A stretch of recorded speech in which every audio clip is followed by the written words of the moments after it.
જીવનનો વાસ્તવિક ઉદ્દેશ્ય શું છે?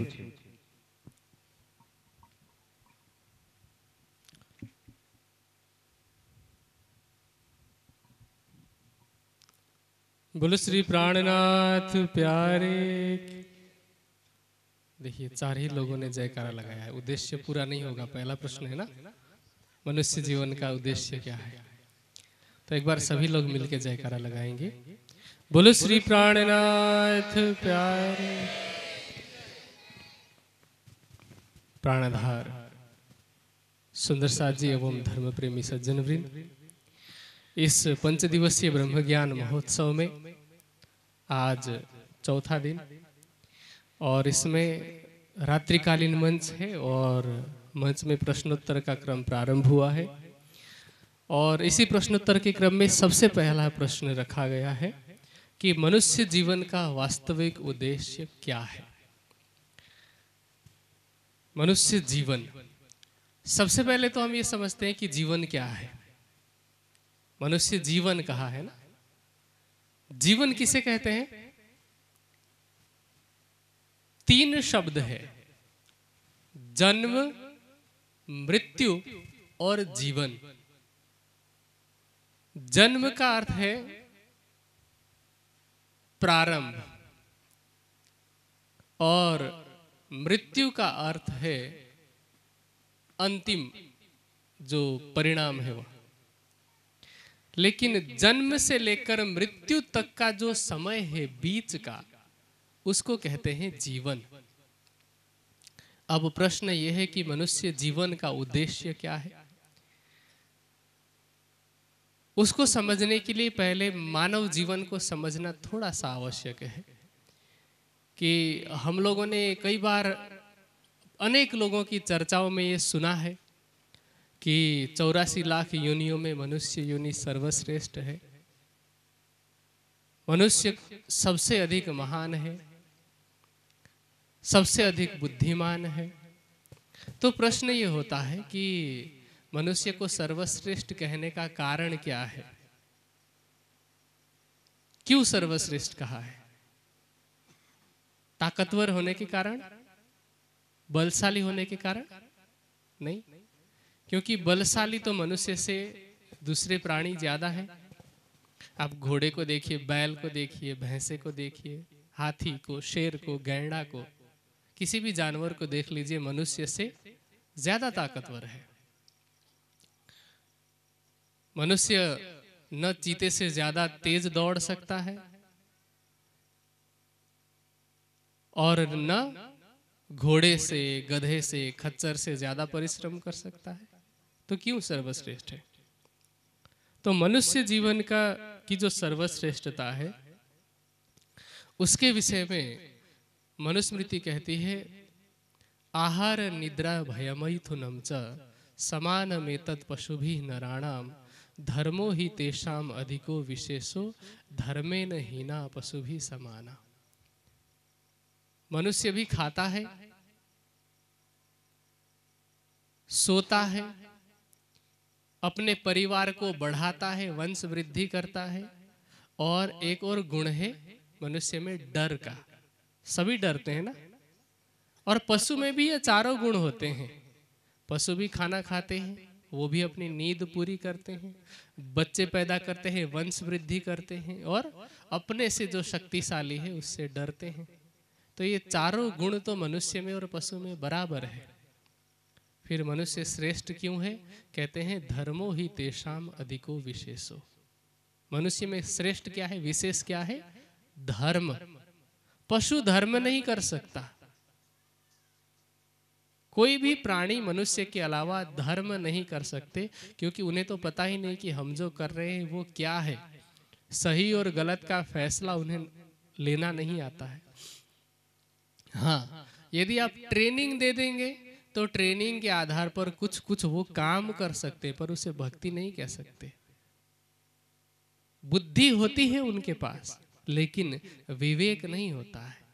जैसे उदाहरण के लिए, आप शेर को भले ही ट्रेनिंग देकर के सर्कस में नाच नचवा लें, लेकिन किसी दिन अगर वो भूखा होगा तो आपको खा सकता है। तो ट्रेनिंग कुछ समय तक ही काम आती है, उनमें विवेक नहीं होता, मनुष्य में विवेक होता है। तो ये मनुष्य की श्रेष्ठता है। और अब सवाल की उद्देश्य क्या है? इसको ऐसे समझते हैं कि मनुष्य को धर्म करने का साधन बताया गया है। इस शरीर को शरीर माध्यम खलु धर्म साधनम। साधन का अर्थ क्या होता है? जिसके द्वारा हम कहीं तक पहुंचते हैं उसको साधन कहते हैं ना। जैसे यदि हमें बड़ोदरा के लिए निकलना हो और गाड़ी नहीं मिलेगी तो हम क्या कहते हैं बोलचाल में कि साधन नहीं मिला है। इसी तरह से मोबाइल फोन, टेलीविजन इत्यादि को हम क्या कहते हैं? संचार के साधन, सूचना के साधन। इसी तरह जो शरीर है वह भी साधन है। किस चीज का? परमात्मा को प्राप्त करने का साधन है। गाड़ी इत्यादि भी साधन है। अब होता क्या है कि हमने गाड़ी खरीदी, हम सबके घर में किसी न किसी प्रकार की गाड़ी होगी। किसी के पास 2 व्हीलर होगी, बाइक, स्कूटर, स्कूटी इत्यादि। किसी के पास 4 व्हीलर होगी। किसी न किसी प्रकार के साधन होंगे। यदि हमने बाइक खरीदी या कोई भी गाड़ी खरीदी, हम पेट्रोल पंप पर लेके जाते हैं और उसमें तेल भर करके, डीजल या पेट्रोल भर के लेके आते हैं, अपने घर के गैरेज में गाड़ी खड़ी कर देते हैं। अगले दिन फिर से क्या करते हैं? वो तेल निकाल देते हैं और दोबारा तेल भरने के लिए जाते हैं पेट्रोल पंप में, फिर वापस ला करके गैरेज में रख देते हैं। हर दिन यदि केवल पेट्रोल पंप में जाए, तेल भर के लाके घर में रख दे, तो ऐसे व्यक्ति को कोई बुद्धिमान तो नहीं कहेगा, हम सभी कहेंगे कि मूर्ख है। लेकिन हम भी तो ऐसा ही कर रहे हैं। मानव जीवन का जो उद्देश्य है उसे भूल करके हम क्या करते हैं? केवल पेट्रोल भरने पे ध्यान देते हैं। पेट्रोल भरना मतलब शरीर को भोजन देना। हमारे सारे काम किससे जुड़े हुए हैं? खाने से। सुबह खाना बनाते हुए माताओं के मन में यह रहता है कि दोपहर को क्या बनाना है, बपोरे शू जमवानू। दोपहर को खाना खाते हुए टेबल में पूछते हैं अपने घर वालों से कि शाम को क्या खाना है। और शाम को खाना खाते समय, अभी भी सब लोग खाना खा कर के आए, तो खाते खाते चिंता हुई होगी इस बात की, या इस बात पर विचार विमर्श हुआ होगा कि सुबह नाश्ते में क्या बनाना है। तो हम पूरा का पूरा ध्यान किस पर देते हैं? इस मनुष्य शरीर रूपी साधन में तेल डालने पर। लेकिन साधन को लेकर के कहीं तो जाना है ना। जैसे गाड़ी खरीदी क्यों? मंजिल तक पहुंचने के लिए, कहीं भी। इसी तरह मनुष्य शरीर रूपी गाड़ी का मंजिल है, इसका लक्ष्य है परमात्मा की प्राप्ति। और वो इसीलिए आवश्यक है क्योंकि हमारे अंदर जो चेतना है, इस शरीर में जो चेतना है, जिसको कोई आत्मा कहता है, कोई रूह कहता है, कोई होली स्पिरिट कहता है, कोई जीवात्मा कहता है, कोई चेतना कहता है, कोई ऊर्जा कहता है। भिन्न भिन्न नामों से संबोधित किया जाता है, लेकिन कोई ना कोई चेतना तो है, जिसको हम क्या कहते हैं? प्राण कहते हैं कि नहीं? प्राण। तो हमारा जो प्राण है, उस प्राण का एक आधार है, एक स्रोत है, जिसके लिए वेद कहते हैं प्राणाय नमो यस्य सर्वम इदम वशे यो भूतः सर्वस्येश्वरो यस्मिन् सर्वम प्रतिष्ठितम। जिस परमात्मा की सत्ता समस्त प्राणियों में प्राण के रूप में विद्यमान है, उस परमात्मा को नमन है। तो हमारे इस प्राण का जो पति है, जिसके लिए हमने लोक व्यवहार में, आरती में भी कई मंदिरों में सुना होगा, तुम हो एक अगोचर सबके प्राणपति। तो उस प्राणपति को प्राप्त करना, उसको जानना, ये मानव जीवन का एकमात्र लक्ष्य है। और उसको जानना इसीलिए आवश्यक है क्योंकि आप में से आपको मैं सबको सवाल पूछता हूं कि प्रेम, शांति और आनंद कौन चाहता है? किसको प्रेम, शांति और आनंद चाहिए? एक बार हाथ खड़ा कीजिए। प्रेम, शांति और आनंद किसको चाहिए? किसी को नहीं चाहिए, सबको चाहिए, है ना। और प्रेम, शांति और आनंद जो सबको चाहिए है, किसी के पास नहीं। आप दुनिया में खोजने जाएंगे तो क्या मिलेगा? दुख ही दुख, सर्वत्र दुख है। किसी के पास भी जाइए, सभी लोग दुखी हैं। कपिल मुनि कहते हैं कुत्र अपि को अपि न सुखी, कहीं भी कोई भी सुखी नहीं है। तो जो सुख का मूल है, जो आनंद का मूल है, हम सुबह सुबह सेवा पूजा करते हैं तो आरती में कहते हैं ना, सुख को निधान जय जय सुख को निधान। तो वो सुख का मूल परमात्मा है। शांति का मूल कौन है? परमात्मा। वैशेषिक दर्शन कहता है कि तमात्मस्थम अनुपश्यन्ति धीरा तेषाम शांति शाश्वती न तेषाम। परमात्मा को पाए बिना, उसको जाने बिना शाश्वत शांति नहीं है, शाश्वत सुख भी नहीं है, और आनंद का मूल भी एकमात्र वही है। इसलिए तो हम उसको क्या कहते हैं? सच्चिदानंद। तो उसी सच्चिदानंद परब्रह्म को जानना, उसकी पहचान करना, उसको पाना और अपने हृदय में उसका अनुभव करना, ये मानव जीवन का वास्तविक उद्देश्य है। बाकी सारे उद्देश्य तो साइड में हैं। जैसे कोई भी गाड़ी हम खरीदते हैं तो गाड़ी में फ्यूल की भी ज़रूरत होती है, ईंधन की भी ज़रूरत होती है, समय समय में उसमें ऑयल डालने की, इंजन ऑयल डालने की भी ज़रूरत होती है, मेंटेनेंस की भी ज़रूरत होती है, साफ सफाई की भी ज़रूरत होती है, और सर्विस की भी ज़रूरत होती है। लेकिन गाड़ी खरीदने का मूल उद्देश्य मेंटेनेंस करना और ईंधन भरना नहीं, मंजिल तक पहुंचना है। इसी तरह से मनुष्य शरीर रूपी गाड़ी में ईंधन डालना भी ज़रूरी है, इसकी मेंटेनेंस भी ज़रूरी है, इसके लिए गैरेज भी ज़रूरी है, गैरेज मतलब इसका घर, गैरेज भी ज़रूरी है, और इसकी साफ सफाई भी ज़रूरी है। पर इसकी जो मंजिल है वो परमात्मा की प्राप्ति है। यही मानव जीवन का उद्देश्य है। दूसरा प्रश्न है, मैं कौन हूँ, कहाँ से आया हूँ, और शरीर और ये संसार छोड़ के मुझे कहाँ जाना है? देखिए, अध्यात्म जगत के मूल प्रश्न हैं कुछ, और ये सभी प्रश्न एक दूसरे से जुड़े हुए हैं। पहला प्रश्न दूसरे से जुड़ा हुआ था। पहला प्रश्न आपने सुना कि मानव जीवन का मूल उद्देश्य क्या है, उसी में दूसरा प्रश्न जुड़ा हुआ है कि मैं कौन हूं। आपसे पूछा जाए आप कौन हैं, आप अपना अपना नाम बताएंगे। मैं अपना नाम बताऊंगा। आपका नाम भगीरथ है ना? यदि आपका नाम भगीरथ की जगह पर हंसमुख होता तो आपकी चेतना में कोई फर्क पड़ता? आप ही रहते। आपका नाम उसकी जगह पर अशोक होता तब भी आप ही रहते। इसका मतलब यह है कि आप भगीरथ भी नहीं है, और यदि आपका नाम बदल दिया जाए, कुछ और रख दिया जाए, आप वो भी नहीं है।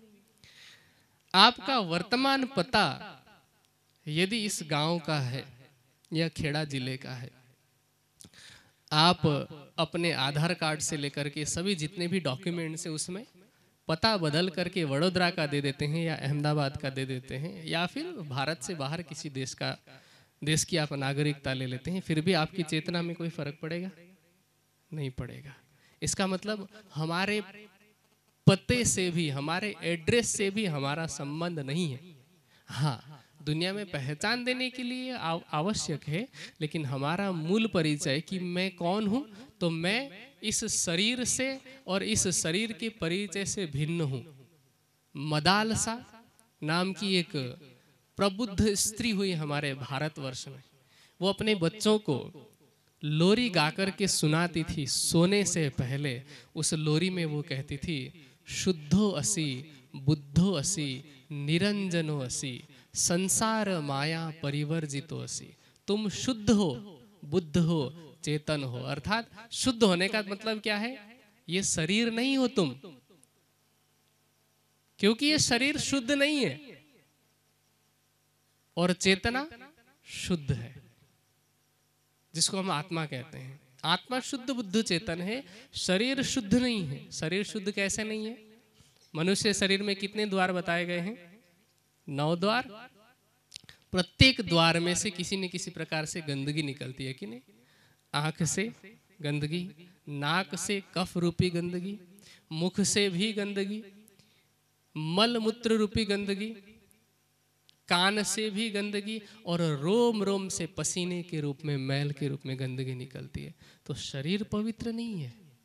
आप गर्मियों के दिन में जब पसीना निकलता होगा, 3-4 दिन के लिए बिना नहाए देख लीजिए, गंध आने लगेगी। और हम क्या करते हैं?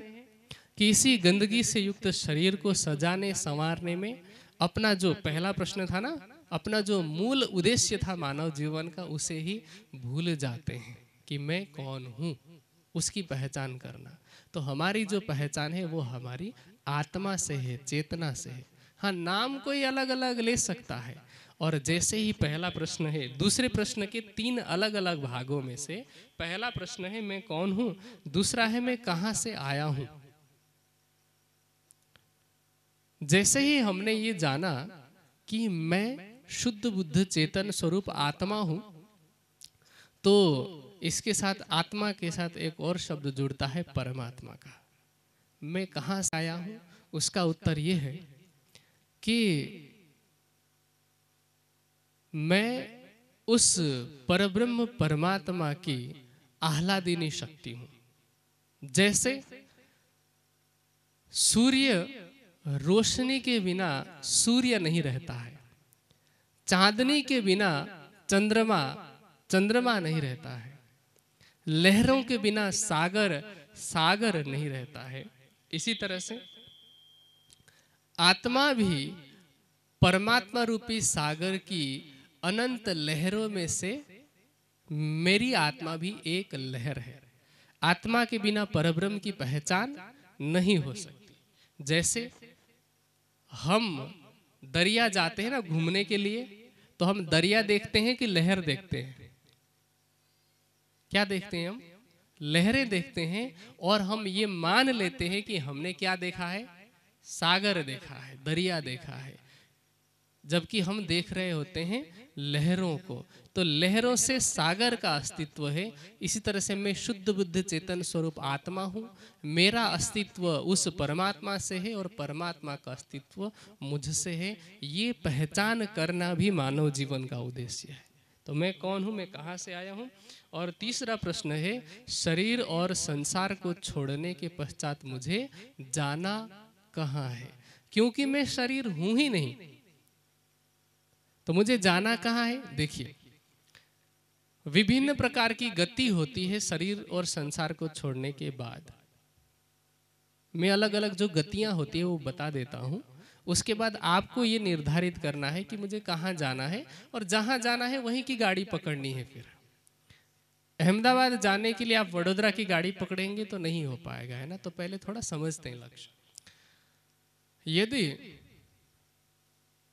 कोई भी जीव या कोई भी मनुष्य अपने मानव जीवन के मानव तन के रहते परमात्मा के स्वरूप को नहीं जानता है, अपने निज स्वरूप को नहीं जानता है, लेकिन अच्छे कर्म करता है, तो उसको अच्छी योनि प्राप्त होती है।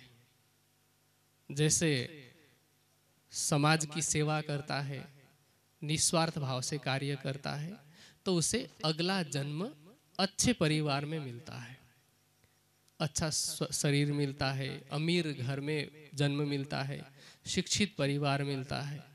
लेकिन मूल लक्ष्य हमारा वो भी नहीं है। जन्म मरण के बंधन से छुटकारा नहीं मिलता है। फिर से जो दूसरा तन मिला है वो एक मौका है कि क्या पता उस अवसर के मिलने पर वो परमात्मा को पहचान जाए। तो ये एक मौका है। यदि कोई व्यक्ति बुरे कर्म करता है, बुराई की मात्रा अधिक रहती है, पाप की मात्रा अधिक रहती है, तो वो पशु योनियों में जाता है। जैसे जो क्रूरता पूर्वक पशुओं का मांस खाता है, समझाए जाने पर भी नहीं समझता, तो उसको शेर, शियार, गिदड़ जैसे मांसाहारी प्राणियों की योनि में जन्म लेना पड़ता है। जो जीवन भर मांस ही जबरदस्ती कच्चा खाते रहते हैं और अंतिम समय आने पर कुछ नहीं मिलता है तो खुद का मांस खाने लगते हैं। ऐसी दुखद योनि होती है। और इससे भी अधिक यदि कोई पाप करता है तो उन्हें ऐसी योनियों में जन्म मिलता है जहां वो कुछ नहीं कर सकते, जैसे पेड़ पौधे इत्यादि। लेकिन यदि कोई मनुष्य तन रहते हुए अपने निज स्वरूप की पहचान करता है, परमात्मा के स्वरूप की पहचान करता है और कर्म फल से मुक्त हो जाता है, सभी प्रकार के संस्कारों को समाप्त कर देता है, तो उसे पुनः जन्म लेना नहीं पड़ता है। जो आत्मा है वह अपने निज स्वरूप, निज घर, जिसको हम ब्रह्मपुरी कहते हैं, परम धाम कहते हैं, वहाँ जाती है और जीव को भी अखंड मुक्ति की प्राप्ति होती है। अब ये हमारे हाथ में है कि हमें क्या करना है। इस मंच के माध्यम से आज चौथा दिन हो गया, इससे पहले भी परमात्मा की पहचान विभिन्न रूपों में विभिन्न विद्वानों के द्वारा कराई गई होगी, लेकिन इतना होने के बावजूद भी हम ये सोच करके नज़रअंदाज कर लेते हैं कि चलो दो होगा, देखा जाएगा। निमंत्रण दिया है तो जाके बैठ जाते हैं। 5 दिन रात को जाकर के 9 से 11 2-2 घंटे तो बैठना है, क्या ही हो जाएगा, बाकी तो हम अपनी माया में मस्त रहने वाले हैं। यदि कोई ऐसा करता है तो फिर से जन्म मृत्यु के बंधन में आना ही पड़ेगा, क्योंकि जन्म और मृत्यु के बंधन से छुड़ाने वाला एकमात्र कौन है? परमात्मा। एक प्रार्थना हम सब ने स्कूल में की होगी, अभी भी बच्चे स्कूल जाते होंगे तो उनको कराई जाती होगी, असतोमा सतगमय तमसोमा ज्योतिर्गमय मृत्योर्मा अमृतम गमय। मृत्यु से अमरत्व की तरफ ले जाने के लिए किसको कहा जा रहा है? परमात्मा को कह रहे हैं ना। इसी तरह से वेद कहते हैं कि तमेव विद्वान न विभाय मृत्योरात्मानम धीरम अजरम युवानम। उस परमात्मा को जानने के बाद ही आत्मा जन्म और मृत्यु के भय से मुक्त हो जाती है। इसके अलावा और कोई उपाय ही नहीं है। न अन्य पंथा विद्यते अनाय। पंथ कहते हैं रास्ते को, इसके अलावा दूसरा कोई रास्ता है ही नहीं। तो शरीर और संसार को छोड़ने के बाद मुझे जाना तो परमात्मा के पास है, पर मैंने गाड़ी यदि संसार में जाने वाली पकड़ ली या जन्म मृत्यु के बंधन में जाने वाली पकड़ ली, 84 लाख के योनियों के बंधन में बंधने वाली गाड़ी पकड़ ली, तो फिर वहीं जाना पड़ेगा। अब ये आपके ऊपर मैं छोड़ता हूं कि आप कौन सी गाड़ी पकड़ते हैं। आगे का प्रश्न है, परमात्मा कौन है, कहाँ रह रहे हैं और उनकी धाम और लीला क्या है? परमात्मा कौन है, कहाँ रहते हैं और उनके धाम तथा लीला कैसी है, ये तीसरा प्रश्न है, जिनमें 3 अलग अलग भाग हैं। परमात्मा कौन है ऐसा कहते ही, जैसे ही मैंने प्रश्न पूछा, किसी के मन में आ रहा होगा कि मैं गणेश जी को मानता हूँ या मानती हूँ, तो गणेश जी ही परमात्मा होंगे। किसी के मन में आ रहा होगा कि हम तो शिव जी की भक्ति करते हैं, ओम नमः शिवाय बोलते हैं, तो शिव जी परमात्मा है। किसी के मन में आ रहा होगा कि मैं तो वैष्णव हूँ, विष्णु जी परमात्मा होंगे। किसी के मन में आ रहा होगा कि मैं श्री राम की आराधना करता हूँ या करती हूँ, तो वही परमात्मा होंगे। किसी के मन में आ रहा होगा कि मैं हनुमान जी की भक्ति करता हूँ या करती हूँ, तो हनुमान जी परमात्मा होंगे। ऐसे ही जो जो जिसकी भक्ति करता होगा, सबने अपने अपने मन में उसको परमात्मा के रूप में मान लिया होगा। लेकिन अब हम वास्तविकता से रूबरू होते हैं, परिचित होते हैं, और इसके लिए मैं आप ही से प्रश्न पूछूंगा, आप जवाब देते रहना, ठीक है? जवाब देना, ठीक है? परमात्मा कितने हैं? एक है। परमात्मा सनातन है कि नहीं? परमात्मा अनादि है या फिर परमात्मा जन्म लेता है? सृष्टि बनने से पहले परमात्मा था कि नहीं? ठीक है, आपने इन 4-5 प्रश्नों का ईमानदारी के साथ उत्तर दिया।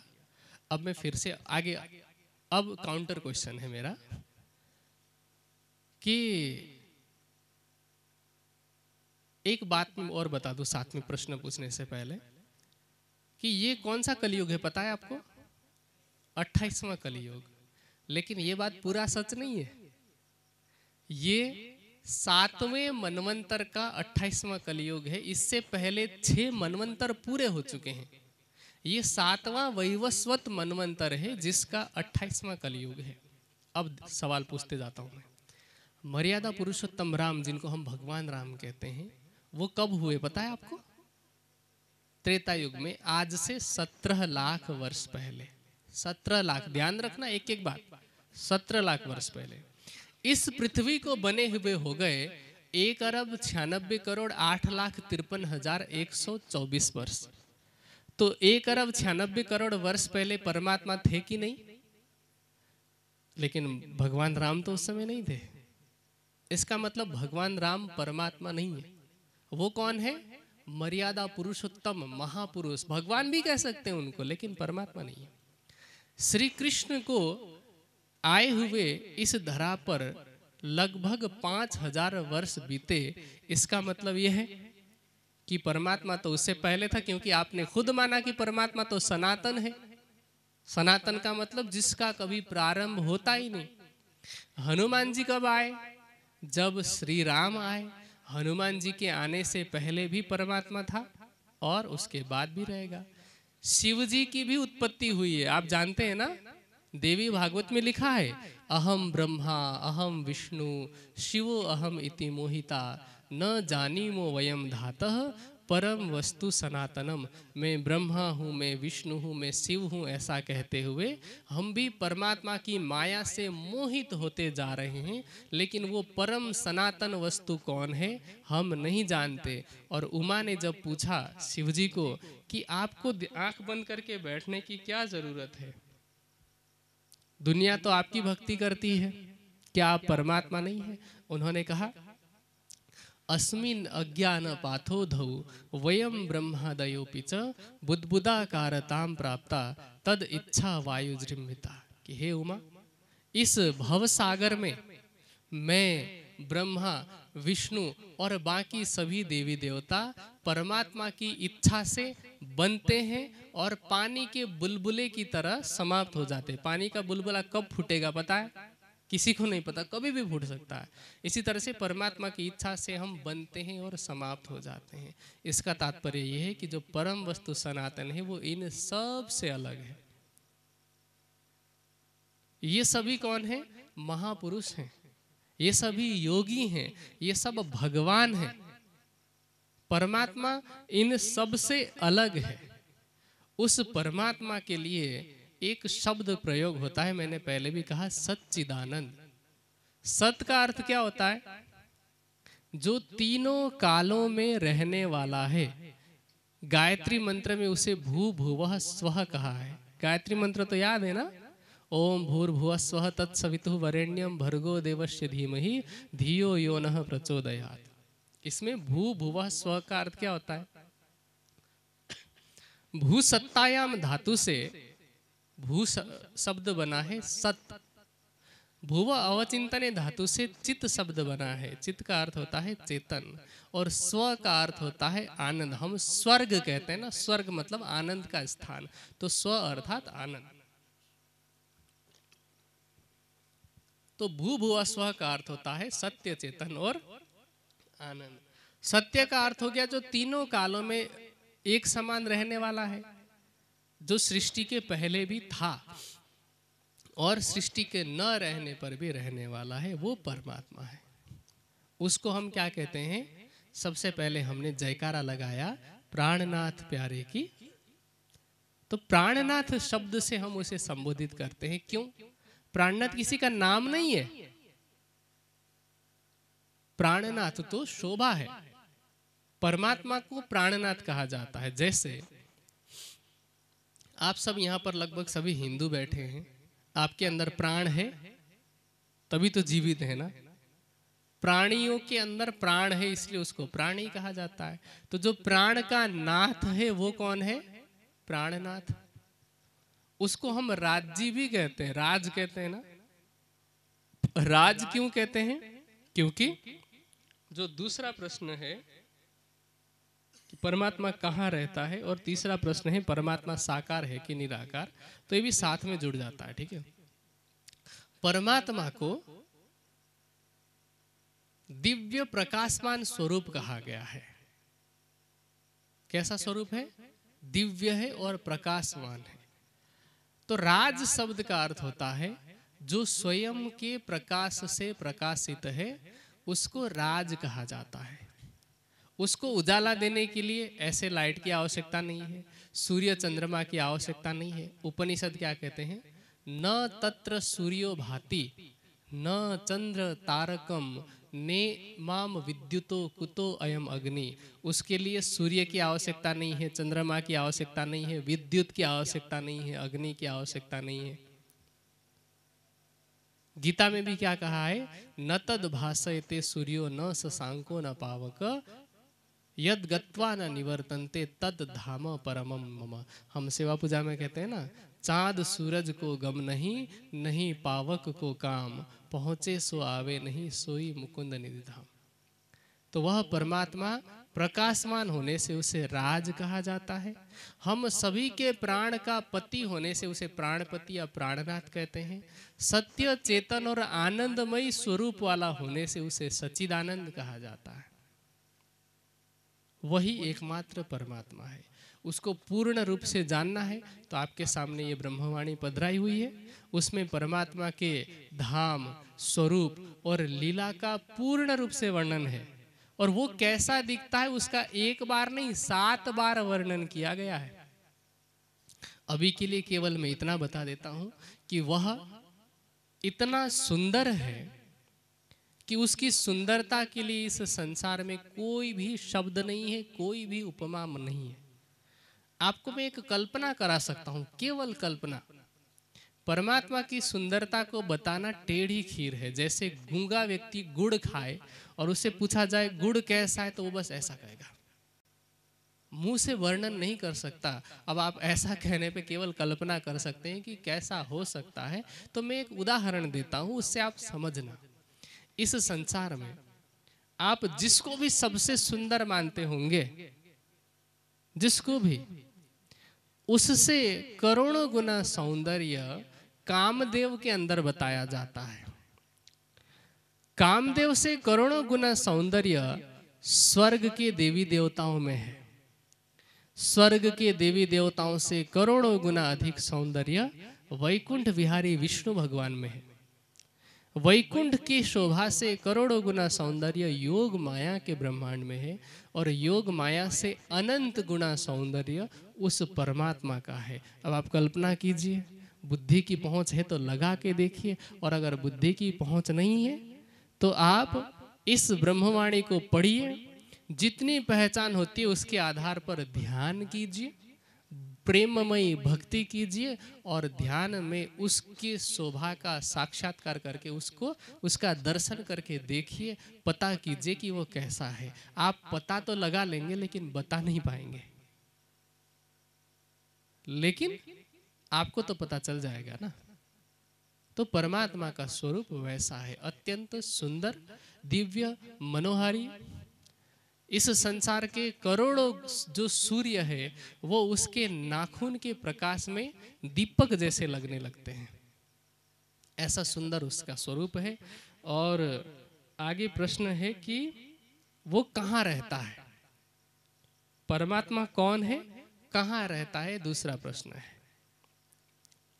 कुछ लोग कहते हैं कि परमात्मा इस संसार के कण कण में है, कुछ कहते हैं स्वर्ग में है, कुछ कहते हैं वैकुंठ में है। 3 विचारधाराएं तो प्रचलित ही है।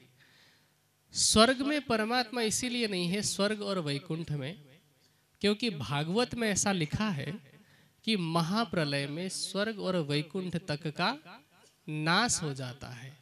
और परमात्मा का घर तो नाश होने वाला नहीं है, उसको तो हम अखंड कहते हैं, इसीलिए स्वर्ग और वैकुंठ में नहीं है। जब स्वर्ग और वैकुंठ नाश होने वाला है तो ये दुनिया भी नाश होने वाली है।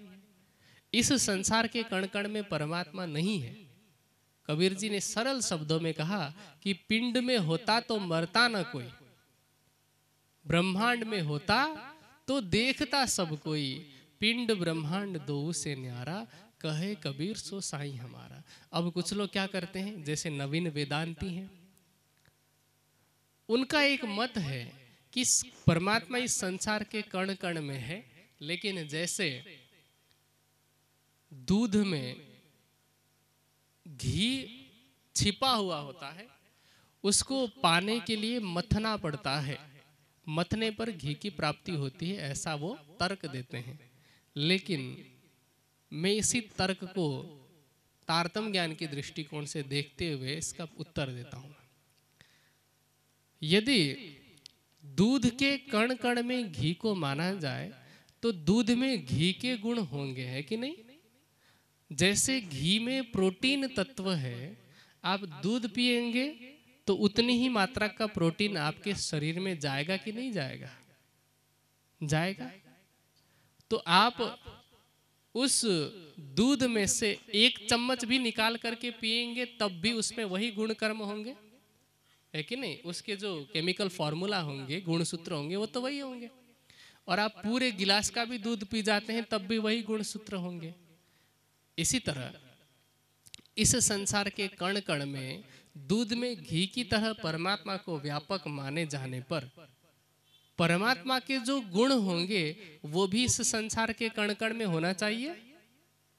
जैसे दूध में घी का गुण है वैसे ही संसार में परमात्मा का गुण होना चाहिए। अभी थोड़ी देर पहले हमने परमात्मा के गुण के विषय में जाना कि परमात्मा सत्य है। क्या आप इस संसार को सत्य कह सकते हैं? परमात्मा चेतन है जबकि ये संसार जड़ है। परमात्मा आनंदमयी है और ये संसार कैसा है? दुखमयी है। परमात्मा ज्ञानमयी है। उपनिषद में उसको कहा गया है सत्यम ज्ञानम अनंतम ब्रह्म, अर्थात परमात्मा सत्य और ज्ञान का स्वरूप है। यदि परमात्मा ज्ञान का स्वरूप है और कण कण में व्यापक है तो आप में भी वही परमात्मा है। इसका मतलब आप भी ज्ञान का स्वरूप हैं। फिर मुझे चर्चा सुनाने की आवश्यकता ही नहीं पड़ती। और सभी ज्ञान का स्वरूप होते तो फिर धर्म ग्रंथों की आवश्यकता ही नहीं पड़ती, भक्ति की आवश्यकता नहीं पड़ती, किसी प्रकार के गुरुओं की आवश्यकता नहीं पड़ती।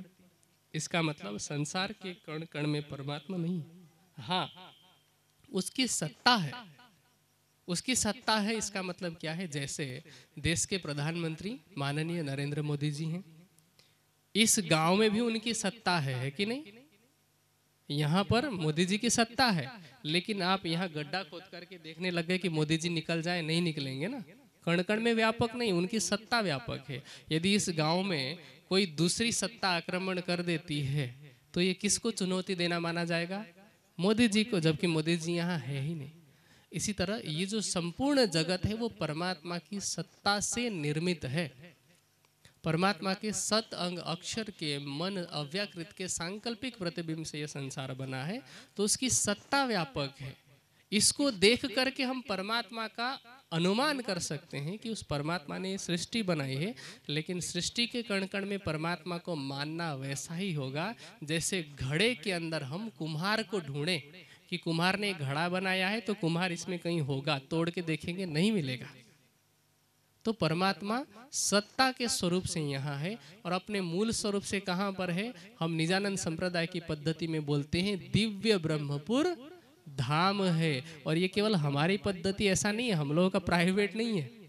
उपनिषद में ऋषियों ने कहा, मुंडक उपनिषद में, दिव्य ब्रह्मपुरे ही ऐसा व्योमनी आत्मा प्रतिष्ठितम। दिव्य ब्रह्मपुर में उस परमात्मा का धाम है जो कहाँ पर है?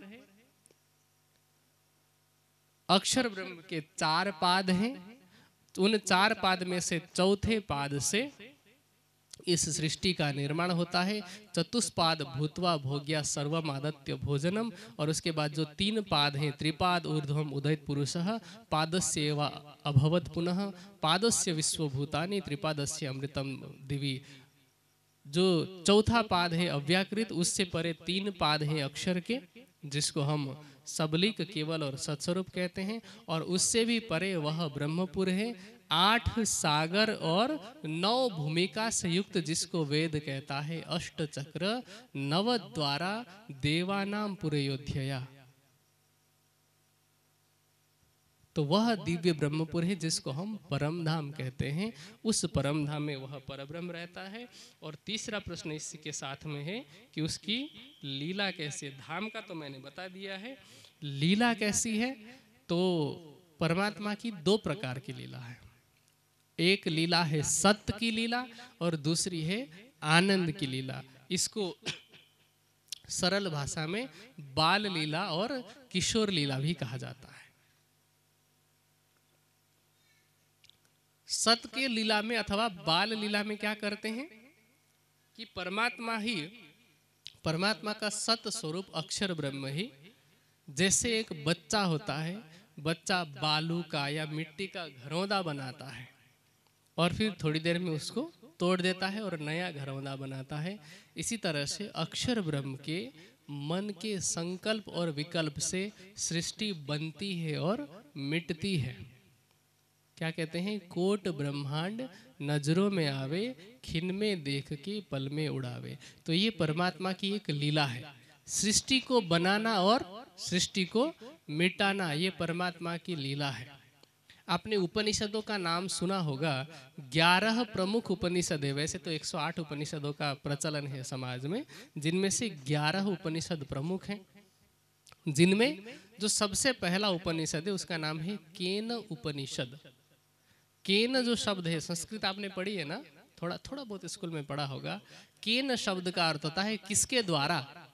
तो उस पूरे उपनिषद में वर्णन है कि किसके द्वारा ये सृष्टि बनी है, उस परमात्मा के द्वारा। किरंतन वाणी में भी पूरा प्रकरण आता है कि जिन सायर खनाए, पहाड़ चिनाए, रवि शशि नक्षत्र फिराए, जिसने सागर का निर्माण किया, पहाड़ों का निर्माण किया, रवि अर्थात सूर्य का, शशि अर्थात चंद्रमा का, नक्षत्रों का निर्माण किया, वह परमात्मा है। तो परमात्मा की सत्य की लीला वह है, और आनंद की जो लीला है वह अपने ही आनंद स्वरूपा ब्रह्मात्माओं के साथ अपने दिव्य ब्रह्मपुर परम धाम में करता है।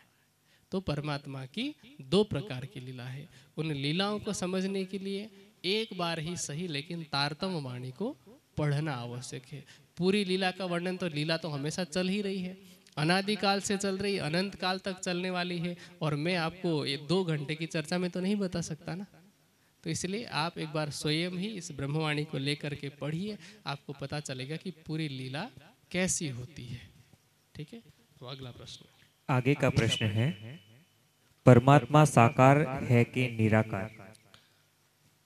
वैसे तो मैंने पहले ही बता दिया है कि परमात्मा कैसा स्वरूप है, सुंदर।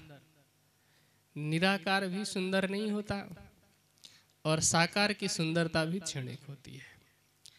अब हमने तो साकार और निराकार ही सुना था, तीसरा कुछ सुना ही नहीं था इससे पहले। देखिए, परमात्मा को जो निराकार मानते हैं उसका कारण यही था कि उसको सर्वज्ञ मानना है। परमात्मा सर्वज्ञ है। हम कहते हैं ना, तन की जाने, मन की जाने, दिल की जाने चोरी, वो सबकी जानता है। सबकी जानता है वो तभी संभव है जो जब सब जगह पर होगा।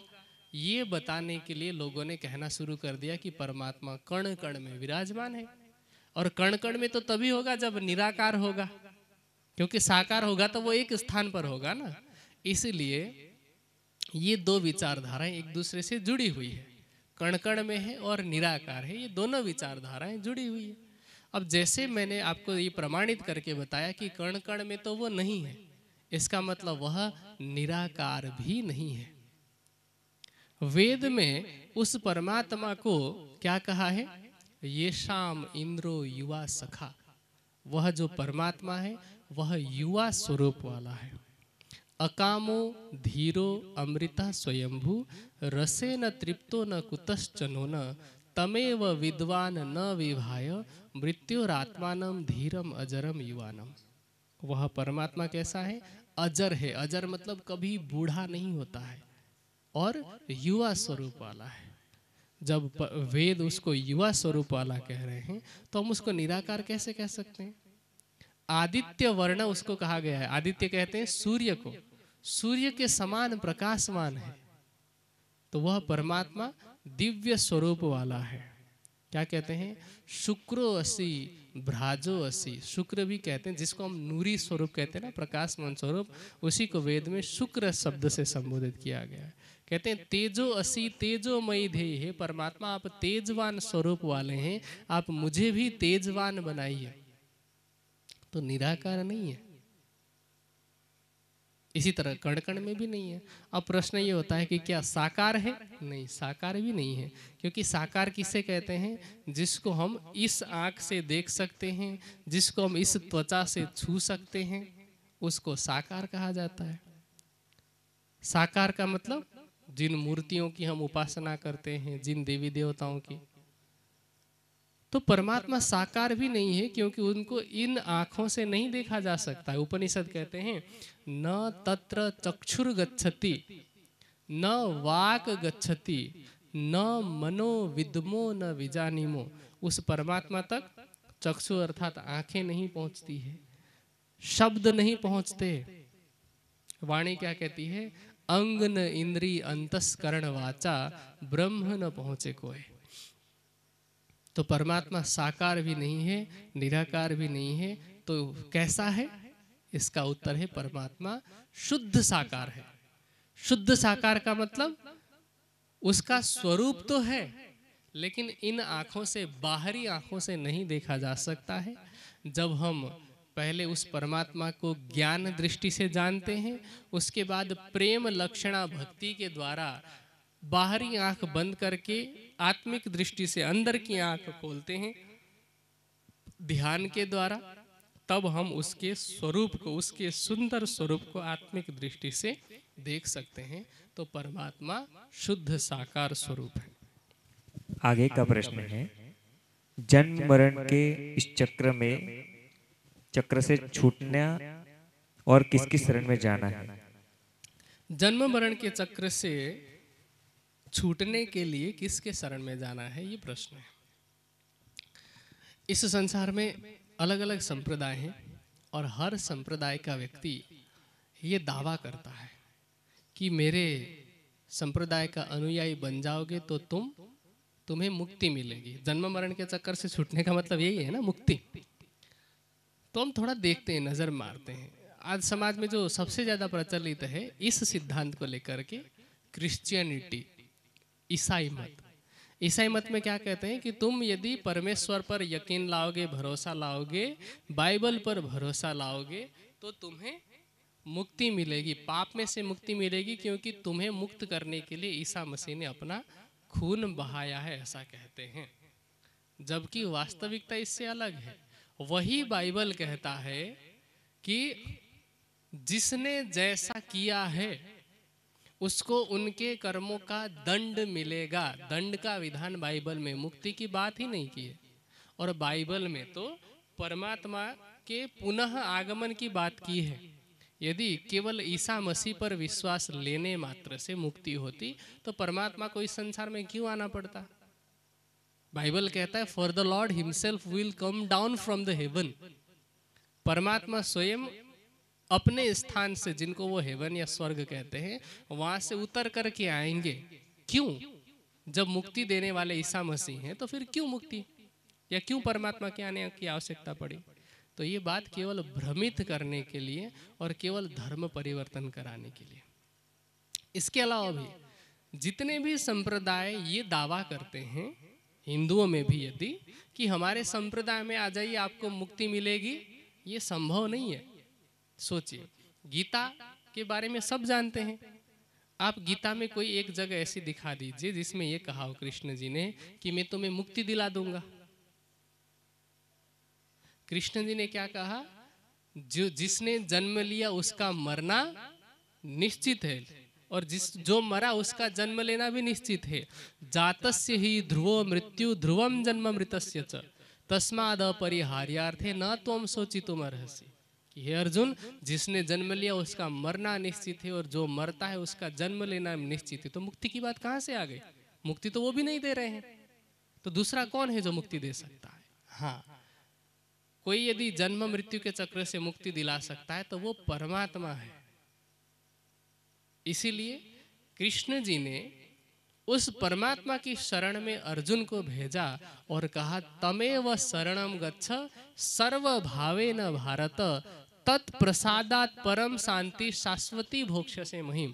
कि तू उसकी कृपा से, प्रसाद मतलब कृपा से, जो हम देते हैं ना, उस प्रसाद की बात नहीं हो रही, प्रसाद मतलब कृपा होता है।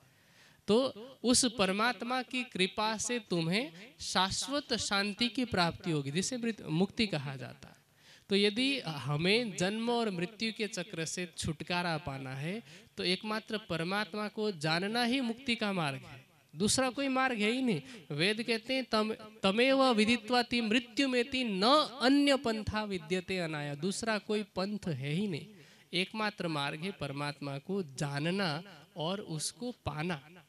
देखिए, जब तक हिसाब किताब बाकी रहता है ना, जीव का बैंक बैलेंस, तब तक हिसाब किताब पूरा करने के लिए आना ही पड़ता है। जब हम उस हिसाब किताब से जीरो हो जाते हैं, शून्य हो जाते हैं, तब हम उससे मुक्त हो जाते हैं। यदि हमने पाप किया है, मैंने पहले भी बताया, उसका फल भोगने के लिए भी आना पड़ेगा। यदि हमने पुण्य किया है, पुण्य का फल भी भोगने के लिए आना पड़ेगा। इसीलिए परमात्मा जो है वो आपको पाप और पुण्य दोनों के फल से मुक्ति दिलाता है। अब किसी किसी के मन में आ रहा होगा कि पुण्य तो अच्छी बात है ना, पुण्य को मैं बुरा नहीं कह रहा हूं, पुण्य करना अच्छी बात है, पर इस भाव से कि मुझे इस पुण्य का फल मिले, आप फल की चाहत रख करके पुण्य कर रहे हैं तो भोगने तो आना पड़ेगा ना। अच्छा फल मिलेगा, बुरा नहीं मिलेगा, पर जन्म तो लेना पड़ेगा उसके लिए। और जब उसका फल खत्म हो जाएगा उसके बाद फिर देखी जाएगी, है ना। तो इसीलिए गीता में कृष्ण जी ने सिखाया कि तुम्हें पुण्य भी नहीं करना है, तुम्हें क्या करना है, निष्काम कर्म करना है। और निष्काम कर्म तब तक संभव नहीं हो सकता जब तक हम परब्रह्म की पहचान नहीं कर लेते। जब, और वो इसलिए क्योंकि जब हम परमात्मा की पहचान कर लेते हैं, जब हम अपनी स्वरूप की पहचान कर लेते हैं, तभी तो हम दृष्टा भाव में रह सकते हैं ना। इस खेल को देखने वाले तब बन सकते हैं। और जो दृष्टा भाव में आ गया वो न पाप करेगा न पुण्य करेगा, वो पाप और पुण्य दोनों के बंधन से ऊपर होगा। तो जब दोनों के बंधन से ऊपर होगा, वो अपने आप ही बंधन से मुक्त हो जाएगा। तो यदि जन्म और मृत्यु के बंधन से मुक्त होना है तो पहले उस परमात्मा के स्वरूप की, अपने स्वरूप की पहचान करना है और निष्काम कर्म करते हुए, लोभ लालच इत्यादि से ऊपर उठ करके निष्काम कर्म करते हुए जीवन यापन करना है। ये एकमात्र मार्ग है। आगे का प्रश्न है, जीव और आत्मा दोनों एक है या अलग अलग? सामान्य संस्कृत साहित्य में या फिर वैदिक साहित्य में जीवात्मा शब्द एक ही है, लेकिन जब सत्ता की बात होती है कि ये जो चेतना है, जीव और आत्मा, ये एक है कि अलग अलग, तो संकेत में अलग अलग ग्रंथों में जीव और आत्मा को अलग अलग बताया है। ब्रह्मवाणी में तो पूरी तरह से खुलकर के स्पष्ट रूप से ही बताया, लेकिन केवल ब्रह्मवाणी में होता तो हो सकता है लोग कहते कि ये तो आपने बना लिया है अपने मनगढ़ंत बातें, लेकिन धर्म ग्रंथों में प्रमाण है। वाणी ये कहती है कि भी बेवरा वासना जीव का या के जुदे जुदे ठाम, जीव का घर है नींद में, वासना घर श्रीधाम। निजानंद दर्शन का सिद्धांत है, हम आत्मा, वासना या ब्रह्म सृष्टि ऐसे अनेक संबोधन से आत्मा को संबोधित करते हैं, और जीव के लिए हम जीव कहते हैं, प्रॉपर जीवात्मा एक साथ नहीं कहते हैं। अब प्रश्न ये है कि जीवात्मा अलग अलग है, ये कैसे माने? तो उसके लिए मैं थोड़ा सा आपको पहले तीन पुरुष का परिचय देता हूं, फिर आपको पता चलेगा कि जीव और आत्मा अलग अलग कैसे है। गीता में तीन पुरुषों का वर्णन है। द्वाविमौ पुरुषौ लोके क्षरः अक्षर एव च, क्षरः सर्वाणि भूतानि कूटस्थो अक्षर उच्यते, उत्तमः पुरुषः त्वन्य परमात्मा इति उदाहरित, यो लोक त्रयमाविश्य विहर्तव्येश्वर। तीन पुरुष हैं, क्षर, अक्षर और अक्षरातीत। क्षर, अक्षर और अक्षरातीत। अब ऊपर से वापस नीचे आते हैं। जो अक्षरातीत है, जिसको हम सच्चिदानंद कहते हैं, परमात्मा है। सच्चिदानंद के तीन अंग माने गए, सत, चित और आनंद। जो आनंद स्वरूप है उसको हम राज्य कहते हैं, प्राणनाथ कहते हैं, परमात्मा कहते हैं। उसी का जो सत स्वरूप है उसको हम कहते हैं अक्षर। तीन थे ना, सत, क्षर, अक्षर और अक्षरातीत। तो अक्षरातीत का जो सत अंग है वो हो गया अक्षर। और अक्षर के मन का जो सांकल्पिक स्वरूप है, जिसने ये संकल्प लिया कि मैं एक हूँ, अनेक हो जाऊं, एको अहम बहुश्याम, उसके संकल्प से इस प्रकृति का और प्रकृति से सृष्टि का निर्माण हुआ है। तो उसका जो संकल्प है, उसका सांकल्पिक प्रतिबिंब जो स्वरूप है वह है क्षर ब्रह्म अथवा नारायण। जैसे कि मैं यहाँ पर सोया हुआ हूँ, मैं अक्षर हूँ, मैं यहाँ पे सो जाता हूँ और मेरे मन का ही जो स्वरूप है, संकल्प है, वो सपने में वडोदरा पहुंच जाता है। तो जो सपने में वडोदरा पहुंचा हुआ मेरा स्वरूप है वह है क्षर ब्रह्म। क्षर का मतलब क्या होता है? जिसका क्षरण होता है, क्षरति इति क्षर। जैसे सपने का जो मेरा स्वरूप है वो मेरे जागते ही वो क्या होगा? नष्ट हो जाएगा ना, तो उसको कहते हैं क्षरण होना। तो जो नष्ट होने वाला स्वरूप है वो क्षर है, ठीक है। और जो मैंने संकल्प लिया है तो मैं अक्षर हूं, ठीक है। और मेरे भी जो आनंद का स्वरूप है वो अक्षरातीत है, इस तरह से समझते हैं। अब देखिए, अक्षरातीत हो गया, अक्षर हो गया और क्षर, तीन स्वरूप अलग अलग हो गए। अब जो आनंद का जो स्वरूप है, अक्षरातीत के आनंद का जो स्वरूप है या आनंद जो अंग है, उसको हम ब्रह्म सृष्टि कहते हैं, जिनको हम क्या कह रहे हैं? आत्मा, ब्रह्म सृष्टि को। अक्षर ब्रह्म ने भी आनंद लेने के लिए, क्योंकि आनंद जो है वो प्रत्येक चेतना का स्वभाव है। जो कुछ भी चेतन है सृष्टि में, उन सब का स्वभाव क्या है? आनंद। एक चींटी को भी आनंद चाहिए होता है, एक हाथी को भी आनंद चाहिए होता है, मनुष्य को तो चाहिए ही होता है। तो सबको आनंद चाहिए। जो ब्रह्म है वह स्वयं आनंद स्वरूप है ही। जो अक्षर ब्रह्म है, जिनको हम सत्ता का स्वरूप कहते हैं, उसको भी आनंद तो चाहिए, लेकिन सबकी मात्रा अलग अलग होती है। जैसे एक मजदूर को भी भोजन चाहिए, वो 8 रोटी खा जाएगा, और एक सामान्य काम करने वाला व्यक्ति है, उसको भी भोजन चाहिए, वो हो सकता है 3 रोटी खाए। और एक बीमार व्यक्ति है, उसको भी भोजन तो चाहिए, भले ही वो 1 रोटी खाए, ठीक है। तो इसी तरह से सबको आनंद चाहिए, पर सबकी सीमा अलग अलग है। अक्षरातीत अनंत आनंद में रहते हैं, ठीक है। जो अक्षर ब्रह्म है वह भी आनंद लेने के लिए उसने स्वयं को 24,000 रूपों में बांटा, जिनको हम ईश्वरीय सृष्टि कहते हैं। लेकिन यहाँ प्रश्न में उसका जिक्र नहीं है, इसलिए मैं अभी उसका वर्णन नहीं कर रहा हूँ। और जो क्षर ब्रह्म है, उसके संकल्प से जो संपूर्ण सृष्टि बनी है, इस सृष्टि में जितने भी चेतन हैं, जितने भी चेतन प्राणी, उसको हम कहते हैं जीव सृष्टि, ठीक है।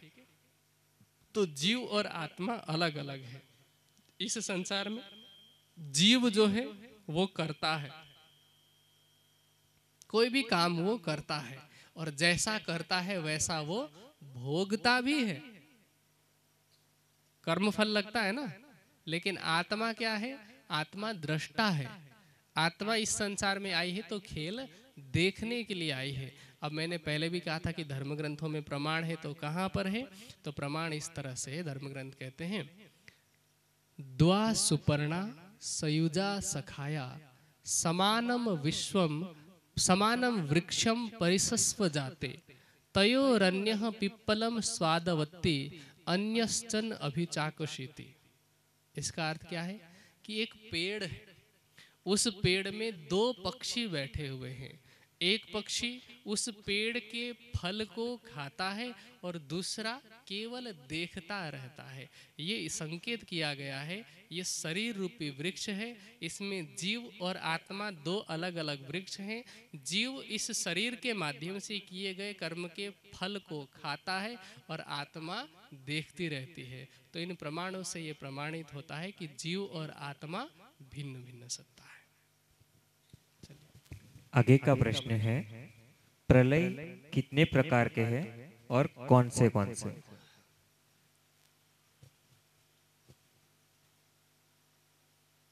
वैसे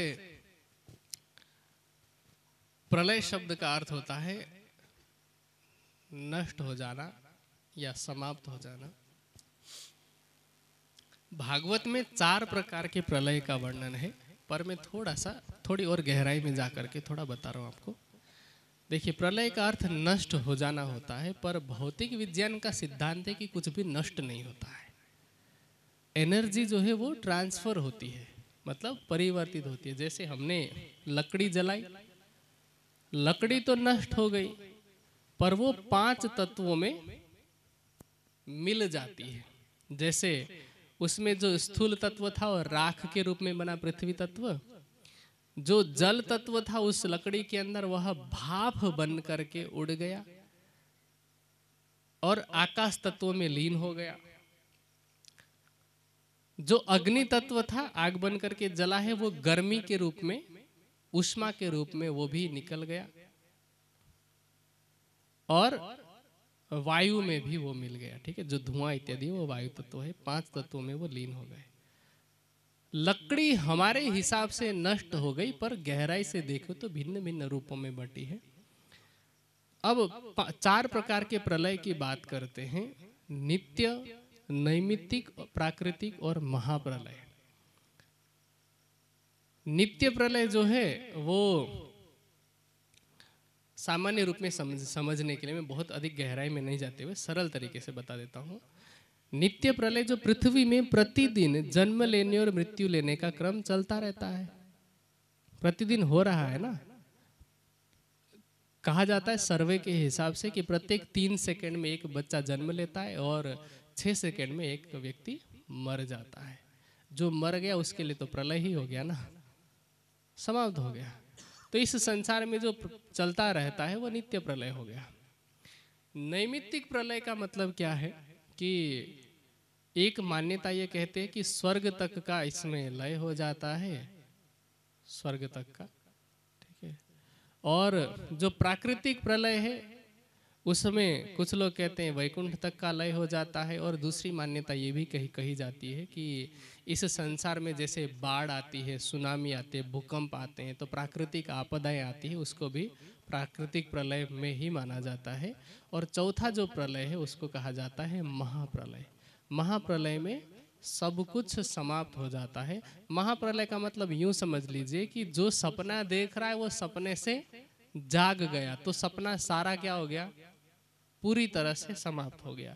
उस सपने के अंदर कुछ कुछ हो रहा है, जैसे लड़ाइयाँ चल रही है, कोई मर रहा है। जैसे कलश में एक चौपाई आती है, प्रकरण आती है कि देखे सुपन में कई लड़ मरे। सपने में कई लोग लड़ते रहते हैं, मरते रहते हैं। तो उनके हिसाब से नित्य प्रलय, नैमित्तिक प्रलय, प्राकृतिक प्रलय सब उसमें चल रहा है। पर महाप्रलय क्या है, जो सपना देख रहा है वो जाग गया। अब उसमें सपने में जो इतना बड़ा संसार दिखाई पड़ रहा है, हम इसको स्वप्नवत कहते हैं। इतना बड़ा जो संसार है तो वो नष्ट हो जाता है पूरी तरह से, तो उसको महाप्रलय कहा जाता है। वाणी कहती है कि एक रंचक न राखी 14 तबक की, महाप्रलय कहियो ऐसो अंत। एक कण भी नहीं बचता है, उसको महाप्रलय कहा जाता है। तो ये 4 प्रकार के प्रलय हैं। आगे का प्रश्न है, जब तप, साधना, व्रत, उपासना आदि करने से क्या परमात्मा मिल सकते हैं? जब तप, साधना, व्रत, उपासना 5 शब्द है। देखिए, जप, तप और व्रत ये 3 शब्द हो गए। फिर साधना और उपासना, ठीक है, ये 2 शब्द हो गए। ये 2 कैटेगरी है, जप तप और व्रत। जप तप और व्रत तथा साधना और उपासना। पहले सबका अर्थ समझते हैं, उसके बाद आप अपने हिसाब से मान लेना, ठीक है। जप किसे कहते हैं? जो परमात्मा है, क्योंकि अब तक तो हमें पहचान हो चुकी है, थोड़ा बहुत तो आज की चर्चा से, प्रश्नोत्तरी से पता चल गया है। तो जो परमात्मा के नाम को निरंतर दोहराना, रिपीट करना जप कहलाता है। जप 3 प्रकार के होते हैं। जप कितने प्रकार के होते हैं? 3 प्रकार के। एक वाचिक जप, वाचिक मतलब बोल करके, जैसे मैं बोल रहा हूँ रात से मजी, रात से मजी, रात से मजी, रात से मजी, रात से मजी, तो ये वाचिक जप हो गया। फिर एक जप होता है उपांशु जप, जैसे बाहर आवाज तो नहीं आ रही है लेकिन सिर्फ ओठ मेरे चल रहे हैं, होठ हिल रहे हैं, ठीक है। और एक होता है मानसिक जप, जिसमें मुंह भी नहीं खुल रहा है, ओठ भी बिल्कुल शांत है, और मन ही मन में रात से मजी, रात से मजी शब्द दोहरा रहा हूं। ये 3 प्रकार के जप हो गए, ठीक है। अब ये जो जप है, चलिए क्योंकि प्रश्न ये था कि क्या मिल सकते हैं परमात्मा, ये प्रश्न था। तो अब जप की मैं उपयोगिता बता देता हूँ। केवल जप से परमात्मा नहीं मिलेंगे, पर ये सहायक होते हैं। किसको सहायक होंगे? जो नया नया ध्यान के मार्ग पर आगे बढ़ रहे हैं, मन एकाग्र नहीं होता है और उल्टा गंदे गंदे विषयों में जाता है, तो उन लोगों के लिए जप सहायक होता है। लेकिन कब? योग दर्शन में पतंजलि मुनि कहते हैं तद जपस तदर्थ भावनम, तत् जपह तदर्थ भावनम, अर्थात अर्थ की भावना से जप करना चाहिए। अर्थ की भावना से जप करना चाहिए, इसका मतलब ये है कि हम जो जप कर रहे हैं उसका अर्थ भी हमें समझ में आना चाहिए, तो उसका कल्याण है। अन्यथा केवल नाम दोहराते रहेंगे तो वैसे तो तोता भी दोहराता है। बिना पहचान के, बिना भावना के जप करना वैसा ही है जैसे एक ट्रक ड्राइवर था, वो एक साधु के पास गया और जाकर के कहता है कि महाराज जी मेरे कल्याण का उपाय बता दीजिए। तो उन्होंने कहा कि ये माला ले लो और प्रतिदिन 108 बार माला घुमाना। अब जो माला घुमाना कहा है तो उसने उतना समझा, वो चला गया। 21 दिन के लिए बोला था, 21 दिन तक प्रतिदिन 108 बार माला घुमाने की बात की थी। अब 22वें दिन आया और बोलता महाराज जी कोई फायदा नहीं हुआ। महाराज जी ने पूछा कि 108 बार घुमाते हो पूरा? कहते महाराज जी आप 108 बार की बात करते हो, मैं ट्रक ड्राइवर हूँ, मैंने माला ट्रक के पहिए के साथ बांध दिया है। तो आप सोच लीजिए मैं डेली कितना चलाता हूँ उस हिसाब से। तो बिना अर्थ की भावना के समझे जप करना भी वैसा ही है। लेकिन यदि हम भावना अर्थ समझते हैं और उसकी भावना के हिसाब से मन को उस जिसका नाम है, जैसे राज श्यामा जी हम कह रहे हैं, तो हमारे मन में वो भावना आनी चाहिए कि राज का अर्थ है दिव्य प्रकाशमान, तो वो दिव्यता हमारे अंदर आनी चाहिए। तो उससे ध्यान के मार्ग में शुरू में लाभ होता है। जो छोटे बच्चे हैं जिनको ध्यान का पता ही नहीं है, एकाग्रता किसे कैसे कहते हैं उनको पता ही नहीं है, तो उनके लिए कितना काम करता है। जैसे छोटा बच्चा होता है वो अंगूठा चूसता है ना बचपन में, तो अंगूठा छुड़ाने के लिए वो क्या करते हैं, वो निप्पल होता है ना रबर वाला, उसमें शहद डाल करके उसको बच्चे को दे देते हैं। तो बच्चा क्या करता है, उसको चूसता है। अंगूठा चूसना बुरी आदत है, तो उससे छुड़ा करके उसको दूसरी आदत लगाई जाती है। लेकिन जब वो बच्चा 15-20 साल का हो जाएगा, उसके बाद भी वही शहद वाला निप्पल उसको चूसने की यदि आदत रह गई, तो आप क्या कहोगे कि ये बच्चा तो बच्चा ही रह गया। इसी तरह से अध्यात्म के क्षेत्र में भी यदि हम ये सोचते हैं कि जीवन भर जप करने से हमारा कल्याण है, ऐसा नहीं है। एक निश्चित अवधि तक, जब तक हमें ध्यान की प्रक्रिया समझ में नहीं आती, तब तक जप करना कल्याणकारी है, लाभदायक है। लेकिन कुछ समय के बाद उससे हमें आगे बढ़ना पड़ता है। तो ये जप हो गया। दूसरा है तप। तप किसे कहते हैं? जप का तो समझ में आया ना सबको, आ गया। अब तप की परिभाषा है द्वंद्वम सहनम तपः। द्वंद्व कहते हैं दो। यहां दो का मतलब क्या है कि परमात्मा को पाने के रास्ते में सुख दुख, लाभ हानि, मान अपमान, रोग शोक, सर्दी जुकाम, सर्दी गर्मी, शीत वर्षा, कुछ भी है, उन सब को सहन करना क्या है? तप है। ये पहला एक परिभाषा हो गई। तो ये सहायक होगी। हाँ, आपने जो प्रश्न पूछा है यहाँ तप का मतलब मेरे ख्याल से प्रश्न करने वाले का भाव ये है कि जैसे कोई हाथ खड़ा करके रहता है ना, कोई पेड़ में उल्टा लटक करके रहता है, कोई भूखा रहता है, कोई चारों तरफ आग जला करके रहता है, कोई उपवास करता है, उनका ये भाव रहा होगा। पर वो भाव गलत है, वो हठ योग है, वो तप नहीं है। तप तो ये है कि यदि हमें परमात्मा को पाने के मार्ग में ये चीजें जो मैंने आपको बताई, सर्दी गर्मी शीत वर्षा इत्यादि बाधा आती है, तो उन सबको सहन करना, मान अपमान लाभ हानि को सहन करना, वो तप है। ये पहला अर्थ। दूसरा ऋतम तपः।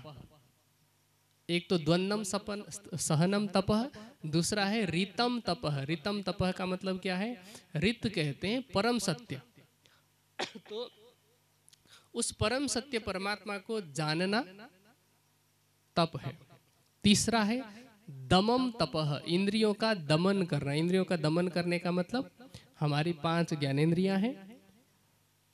5 ज्ञानेंद्रिय के विषय हैं शब्द, स्पर्श, रूप, रस, गंध। अर्थात हमारी जीभ को अच्छा अच्छा स्वाद चाहिए, हमारी नासिका को अच्छा अच्छा सुगंध चाहिए, अच्छे अच्छे परफ्यूम चाहिए, हमारे त्वचा को कोमल कोमल स्पर्श चाहिए, कान को मधुर संगीत चाहिए।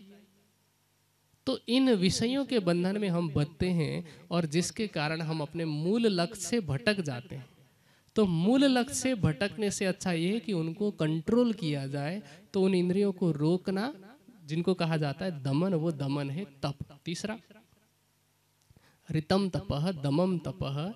तीसरा है सत्यम तपह, चौथा सत्य का, सत्य बोलना, सत्य का पालन करना। और 5वां है स्वाध्याय तपह, स्वाध्याय करना। अर्थात स्वाध्याय किसे कहते हैं? सत धर्म ग्रंथों का अध्ययन करना स्वाध्याय है। हम अपने बच्चों को कॉन्वेंट स्कूल में भेजते हैं, सीबीएसई पैटर्न में, आईसीएसई पैटर्न में पढ़ाते हैं या भिन्न भिन्न मीडियम में पढ़ाते हैं, लेकिन वास्तविक स्वाध्याय के विषय में नहीं बताते। न हमने कभी वाणी पढ़ने के लिए बच्चों को प्रेरित किया, न कभी हम अपने आप को हिंदू तो कहलाते हैं, कभी हमने बच्चों को ये नहीं कहा कि बच्चों गीता का 2 श्लोक याद करके देख लो, या महाभारत, या फिर कोई भी धर्म ग्रंथ। वास्तव में उन धर्म ग्रंथों को पढ़ना, वेद, उपनिषद, दर्शन को, वाणी को पढ़ना, ये स्वाध्याय कहलाता है, ये भी तप है। तो ये सभी परमात्मा को पाने के मार्ग में सहायक सिद्ध होंगे।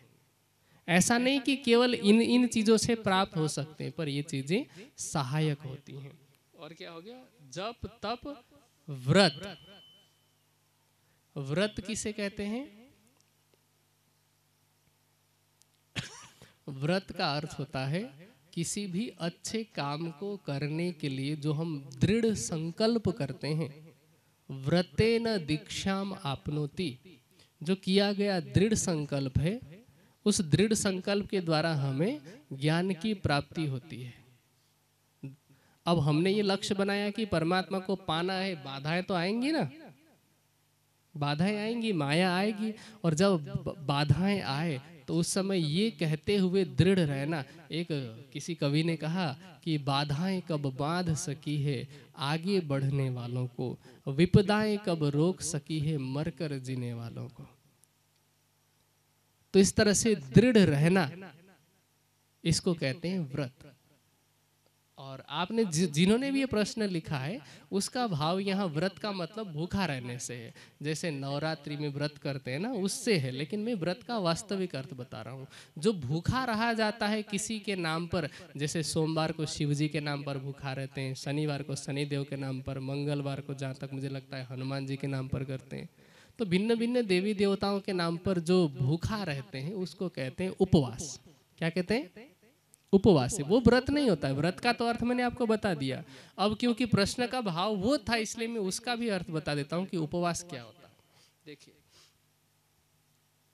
उपवास की जो आवश्यकता है, मेडिकल टर्म में मैं आपको बता रहा हूं, थोड़ा स्वास्थ्य को ध्यान में दे करके।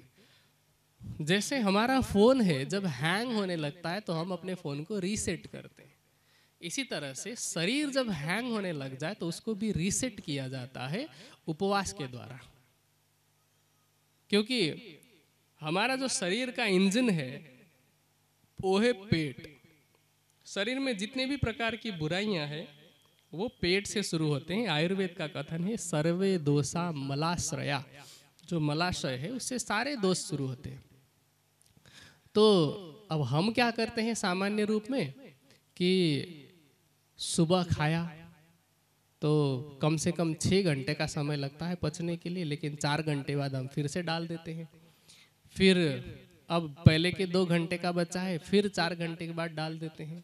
अब रात को थोड़ा बहुत आराम चाहिए होता है, उस समय और ज़्यादा डाल देते हैं, और फिर हम मस्त सो जाते हैं। और ये बेचारा मेहनत करता रहता है, हम सोते हैं। ठीक है, तो हफ्ते में या 15 दिन में 1 दिन के लिए हमें उपवास रखना चाहिए, ये साइंटिफिकली।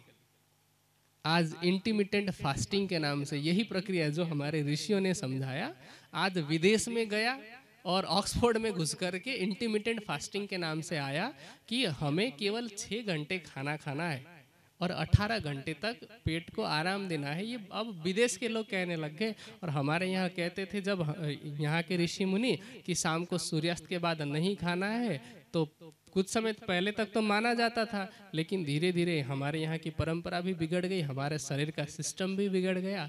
तो ऋषि मुनियों ने बीच में ये नियम बनाया कि चलो ऐसे तो ये लोग नहीं मानेंगे, लेकिन किसी न किसी देवी देवता के नाम पर करवा देते हैं।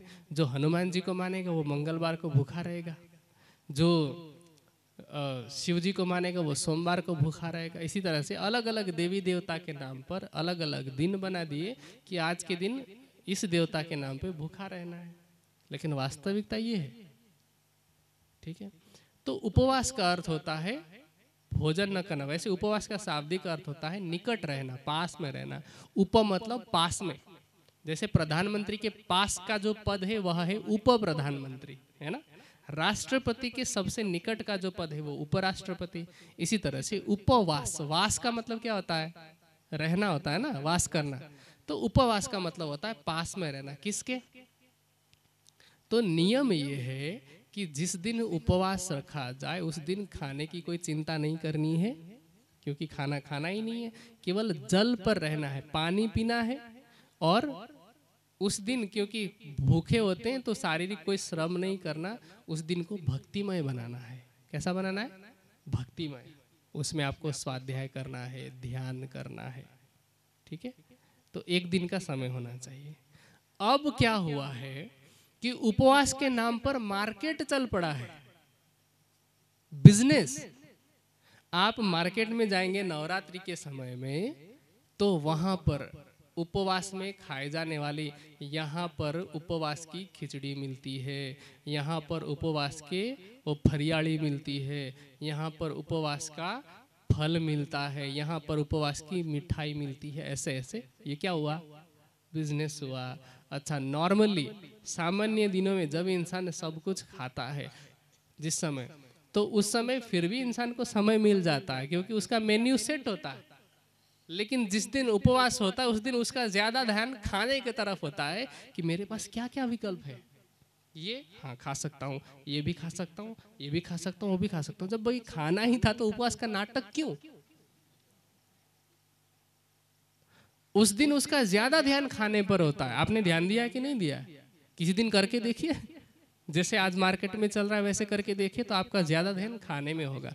जबकि होना ये चाहिए था कि उस दिन जिसकी आप आराधना करते हैं उसके पास बैठिए, मंदिर में बैठिए, या फिर आप धर्म ग्रंथ खोल करके बैठिए, पढ़िए और ज्यादा से ज्यादा समय दीजिए भक्ति में। उपवास, पास में रहिए। किसके? परमात्मा के। और हम ज़्यादा पास में रहते हैं खाने के, कि आज उपवास के दिन है तो आज हम साबूदाने की खिचड़ी खा सकते हैं, आज हम साबूदाने के पकोड़े खा सकते हैं, आज हम साबूदाने का ये खा सकते हैं, वो खा सकते हैं। तो खाने की चीज़ों का विकल्प ढूंढने में हमारा ज़्यादा समय लगता है। ऐसे उपवास से परमात्मा नहीं मिलते। हाँ, व्रत जो है वो सहायक होता है, लेकिन व्रत का अर्थ मैंने बताया दृढ़ संकल्प। ठीक है, तो ये व्रत, तप और जप जो है वो साधना है। ठीक है, यहाँ साधना शब्द है ना, ये साधना कोई अलग से नहीं है। साधन जो है वो ये सभी आ जाते हैं उसमें। और उपासना का मतलब भक्ति है। ठीक है, तो यदि हम सही तरीके से करेंगे तो उपासना कौन सी? प्रेम लक्षणा भक्ति की उपासना। एक परमात्मा की पहचान करते हुए उससे प्रेम करना। और कैसे प्रेम करना? एक पतिव्रता स्त्री की तरह। वाणी कहती है, पतिव्रता पणे सेविये न थइये वेश्या जेम, एक मेली ने अनेक कीजे तेणी थाय धनीवट केम। पतिव्रता के एक पति होता है ना, तो हमारी आत्मा का भी पति कितने होंगे? एक ही होंगे। यदि आप उसको भी खुश रखना चाहते हैं, इसको भी खुश रखना चाहते हैं, तो ये पतिव्रता साधन नहीं है। और वेद क्या कहता है? चलिए, वेद में मैं थोड़ा बाद में आता हूँ, थोड़ा आपको कठिन पड़ जाएगा। गीता में कृष्ण जी ने अर्जुन को कहा कि हे अर्जुन, अव्यभिचारिणी भक्ति से तू परमात्मा को पा सकता है। अव्यभिचारिणी, व्यभिचारी किसको कहते हैं बताया ना?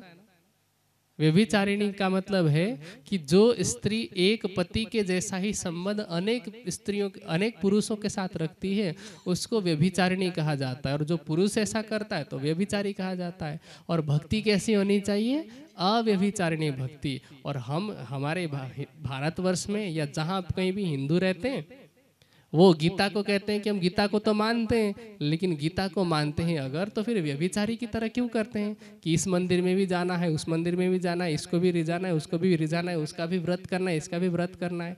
हमें किसकी भक्ति करनी है? एक परमात्मा की। इसीलिए कृष्ण जी ने कहा पुरुषः स परः पार्थ भक्त्या लभ्यस्तु अनन्य। हे अर्जुन, उस उत्तम पुरुष परमात्मा को तो अनन्य भक्ति के द्वारा पाया जा सकता है। अनन्य भक्ति का मतलब एक के अलावा अन्य किसी की उपासना नहीं। और मैं वापस वेद में आता हूँ। वेद में क्या कहा? इमाम खनाम योषधिम बीरुधाम बलवत्तमाम यया स पत्नीम बाधते यया स विंध्यते पतिम। वेद का कथन है, वेद में आत्मा की पुकार है कि इस ब्रह्मज्ञान रूपी औषधि को खोज करके मैं उस परमात्मा का पति के रूप में वर्ण करती हूँ। तो इस प्रकार की भक्ति से, इस प्रकार की उपासना से हम परमात्मा को प्राप्त कर सकते हैं। तो आपने जप के विषय में सुना है कि जप कैसा होना चाहिए, कितने समय तक होना चाहिए। तप क्या की परिभाषा सुनी कि तप कौन कौन से हैं, तप हमारे लिए कैसे सहायक होते हैं, और साधना कैसी होनी चाहिए, व्रत कैसा होना चाहिए। अब वो आप स्वयं निर्णय ले लीजिए कि हमें किसे पकड़ना है। आगे का प्रश्न है, ब्रह्मांड कैसे बनता है और उसका लय कैसे होता है? वैसे तो ये पहले ही आ चुका है संक्षेप में। देखिए, पूरी व्याख्या अगर मैं करूँगा तो बहुत अधिक साइंटिफिक है ये, ठीक है। साइंस, उपनिषद और सांख्य दर्शन, सांख्य और वैशेषिक दर्शन, ये सभी इसमें आ जाएंगे और मुझे लगता है कि आप लोग नहीं समझ पाएंगे, ठीक है। हाँ, यदि आपको फिर भी समझने की इच्छा है तो एक साहित्य है ब्रह्मांड रहस्य, उसको आप एक बार लेकर के देख लीजिए। संक्षेप में मैं सिर्फ इतना कहूँगा कि जैसे मैंने पहले ही कहा, क्षर, अक्षर और अक्षराती तीन पुरुष हैं। अक्षर ब्रह्म के मन से, अक्षर ब्रह्म के मन के संकल्प से आदि नारायण की उत्पत्ति होती है। उनके मन के संकल्प की एक अहम बहुश्याम, कि मैं एक हूँ बहुत हो जाऊं, उनसे जीवों की सृष्टि होती है, ठीक है। अब सबसे पहले उत्पत्ति होती है मूल जो प्रकृति है, मूल प्रकृति की तो उत्पत्ति नहीं होती है, मूल प्रकृति से मोह तत्व की उत्पत्ति होती है, ठीक है। मोह तत्व से तीन गुणों की उत्पत्ति होती है। तीन गुण कौन कौन से? सत्व, रज और तम। सत्व, रज और तम की जो साम्यावस्था है उसको कहा जाता है प्रकृति, जिसको हम कारण प्रकृति कहते हैं या व्यक्त प्रकृति कहते हैं। कारण प्रकृति से अब क्या हो गया? सत्व रज तमसम साम्य अवस्था प्रकृति। प्रकृतिर महान महतो अहंकार, प्रकृति से महतत्व की उत्पत्ति होती है, उससे अहंकार की उत्पत्ति होती है, और अहंकार से अब पांच तन्मात्राओं की उत्पत्ति होती है, जिसको हम कहते हैं, जिसको हम पांच स्थूल भूत के रूप में जानते हैं। सबसे पहले आकाश, फिर आकाश से वायु के परमाणु, फिर वायु से अग्नि, अग्नि से जल और जल से पृथ्वी तत्व। इस तरह से एक के बाद एक तत्वों की उत्पत्ति होती है। ये मैंने उपनिषद के आधार पर और दर्शन के आधार पर बताया। अब इसी को साइंटिफिकली अगर देखना हो तो परमाणु, जैसे बिग बैंग थियरी की बात हम करते हैं, बिग बैंग थियरी का मतलब जो विस्फोट हुआ सबसे पहले और फिर वहाँ से परमाणुओं की उत्पत्ति शुरू हुई। जब परमाणु की जो संख्या है, या जब एक परमाणु रहता है, उस परमाणु संख्या एक को हम हाइड्रोजन कहते हैं। जब परमाणु में फिर समय के अंतराल में विक्षोभ होता रहता है, विघटन होता रहता है, तो एक परमाणु से दूसरे परमाणु, इस तरह से परमाणु की जो सघनता है वो बढ़ती जाती है। तो hydrogen, helium, lithium, beryllium, boron, carbon, nitrogen, इस तरह से एक के बाद एक तत्वों की जो संख्या है वो बनती जाती है, सघनता बढ़ती जाती है, और उस सघनता के आधार पर ही इतने लंबे समय के अंतराल में ये जो सृष्टि यहाँ तक पहुँची है, मैंने पहले भी आपको बताया, 1,96,08,53,124 वर्ष व्यतीत हुए। तो लंबे समय तक तो इस सृष्टि को या इस संसार को मानव की सृष्टि होने के लायक बनने में लगा, और जब लायक बना उसके बाद प्राणियों की सृष्टि हुई है। तो ये मैंने आपको संक्षेप में बताया। मुझे पता है कि आपके ऊपर ऊपर से ये उड़ गया है। हाँ, गहराई से यदि आपको समझना है शांति से, क्योंकि ये हड़बड़ी का विषय भी नहीं है और ये सार्वजनिक विषय भी नहीं है कि हर कोई इसे समझ पाए। इसे समझने के लिए आपको 3 चीज़ों का ज्ञान होना आवश्यक है।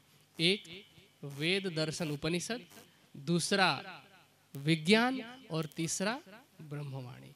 और ब्रह्मांड रहस्य नामक एक किताब है जिसमें इन तीनों का सार, वाणी, वैदिक दर्शन और भौतिक विज्ञान, तीनों का आधार लेकर के उस ग्रंथ को लिखा गया है। और साथ में सत्यांजलि भी एक ग्रंथ है, उसे भी आप पढ़ सकते हैं।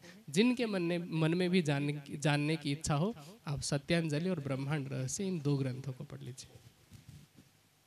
आगे का प्रश्न है, सभी देवी देवता किनका ध्यान करते हैं और उनके साथ ही उनको बनाने वाला कौन है?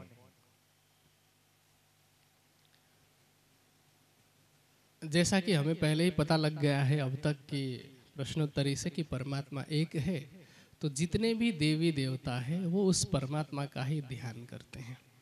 हाँ, प्रश्न है कि उनको बनाने वाला कौन है, देवी देवताओं को बनाने वाला। देखिए, देवी और देवता जो है, इसका अर्थ होता है देवी स्त्रीलिंग है और देवता पुल्लिंग है। देवी और देवता दोनों का अर्थ होता है दिव्य गुणों वाले, जिनके अंदर दिव्य गुण है। वैसी स्त्री को देवी कहा जाता है और पुरुष को देवता कहा जाता है। ये किसी में भी हो सकता है, ये आप में भी हो सकता है, या जो यहाँ नहीं है उनमें भी हो सकता है। हमारे समाज में अब तक जितने भी महापुरुष हुए हैं उन सबको हमने देवी देवता शब्द से संबोधित किया है। देखिए, हम 33 करोड़ देवता कहते हैं ना, या 33 कोटि देवता कहते हैं। 33 कोटि इसका अर्थ मानने पर 33 प्रकार के देवता होते हैं जो जड़ हैं, और जो 33 करोड़ देवी देवता हैं वो चेतन मनुष्य को कहा है। एक समय में भारतवर्ष की जनसंख्या 33 करोड़ की थी और वहाँ सभी लोग धर्म का पालन करने वाले थे, तो वो सभी देवता कहलाए। जो असत्य का पालन करने वाले हैं वे राक्षस हैं, और जो सत्य का पालन करने वाले हैं वे देवता हैं।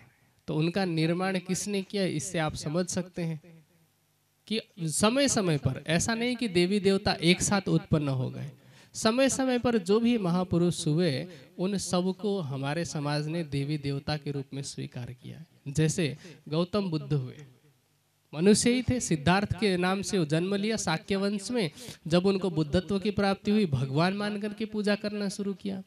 मर्यादा पुरुषोत्तम राम मनुष्य ही तो हैं, दशरथ के पुत्र हैं, लेकिन उन्होंने ऐसा अच्छा आचरण निभाया कि उनके जैसा राजा कोई नहीं, उनके जैसा मित्र धर्म निभाने वाला कोई नहीं, उनके जैसा पत्नी धर्म निभाने वाला कोई नहीं। तो इसलिए उनको मर्यादा पुरुषोत्तम कहा है। पुत्र का धर्म उन्होंने निभाया, भाई का धर्म उन्होंने निभाया, तो उनको मर्यादा पुरुषोत्तम कहा गया, उनको भी भगवान के रूप में पूजा गया। इसी तरह से जैसे आप तो यहाँ सब गुजरात में हैं, एक कविता आप लोगों ने पढ़ी होगी गुजराती भाषा में, चारण कन्या वाली, पढ़ी है ना।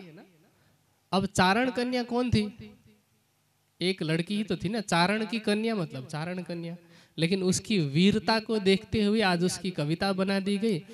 आज से 50 साल के बाद कहीं ना कहीं उसका मंदिर मिल जाएगा आपको, ठीक है। इसी तरह से आयश्री खोड़ियार जो हुई है, उनका किसी पुराण में वर्णन है क्या, 18 पुराण में कहीं उनका वर्णन दिखा दीजिए, नहीं। लेकिन किसी समय में वो इसी समाज में, गुजरात में कहीं पर उन्होंने कुछ किसी वीरता का काम किया होगा, तो उनको देवी की संज्ञा दी गई। जैसे तुलजा देवी है, या फिर आप उत्तर भारत में जाएंगे तो वहाँ पर मनसा देवी के नाम से है। तो ये सभी देवियाँ कैसी हैं, अपने समय में उन्होंने समाज को किसी प्रकार का मार्गदर्शन दिया होगा, समाज का कल्याण किया होगा, तो उनको देवी या फिर इसी तरह के पुरुषों को देवता कहा जाता है, ठीक है। हाँ, गणेश जी हैं, हनुमान जी हैं, या अन्य जितने देवी देवता जिनका वर्णन पुराणों में है, तो वो भी सृष्टि में समय समय पर बने हैं और वो सभी उस परमात्मा का ही ध्यान करते हैं, जिनके विषय में हम पहले भी वर्णन कर चुके हैं। आगे का जो प्रश्न है वो संक्षिप्त हो चुका है। क्षर, अक्षर, अक्षरातीत में क्या फर्क है, उनका अर्थ हो चुका है। हाँ, ये हो गया। अगला अगला प्रश्न कर लेते हैं। अगला प्रश्न है कि व्यसनों, अंधश्रद्धा और कुरीवाजों से कैसे मुक्त हो सकते हैं हम। व्यसन, अंधश्रद्धा और कुरीतियों से हम कैसे मुक्त हो सकते हैं। देखिए, व्यसन का जो शाब्दिक अर्थ है वो है नशा, है ना। नशा किस चीज का है इस पर निर्भर करता है। यदि किसी को पढ़ने का नशा हो जाए तो वो सही दिशा में चला जाता है। किसी को के अंदर यदि सेवा का नशा चढ़ जाए, भक्ति का नशा चढ़ जाए, परमात्मा के प्रेम का रंग चढ़ जाए, उसका नशा चढ़ जाए तो जीवन का कल्याण हो जाता है। और यदि दुनिया का रंग चढ़ जाए, यदि उन दुर्व्यसनों का नशा चढ़ जाए तो नशा शब्द जो है वो नाश कर देता है। नाश करने से ही उसे नशा कहा जाता है।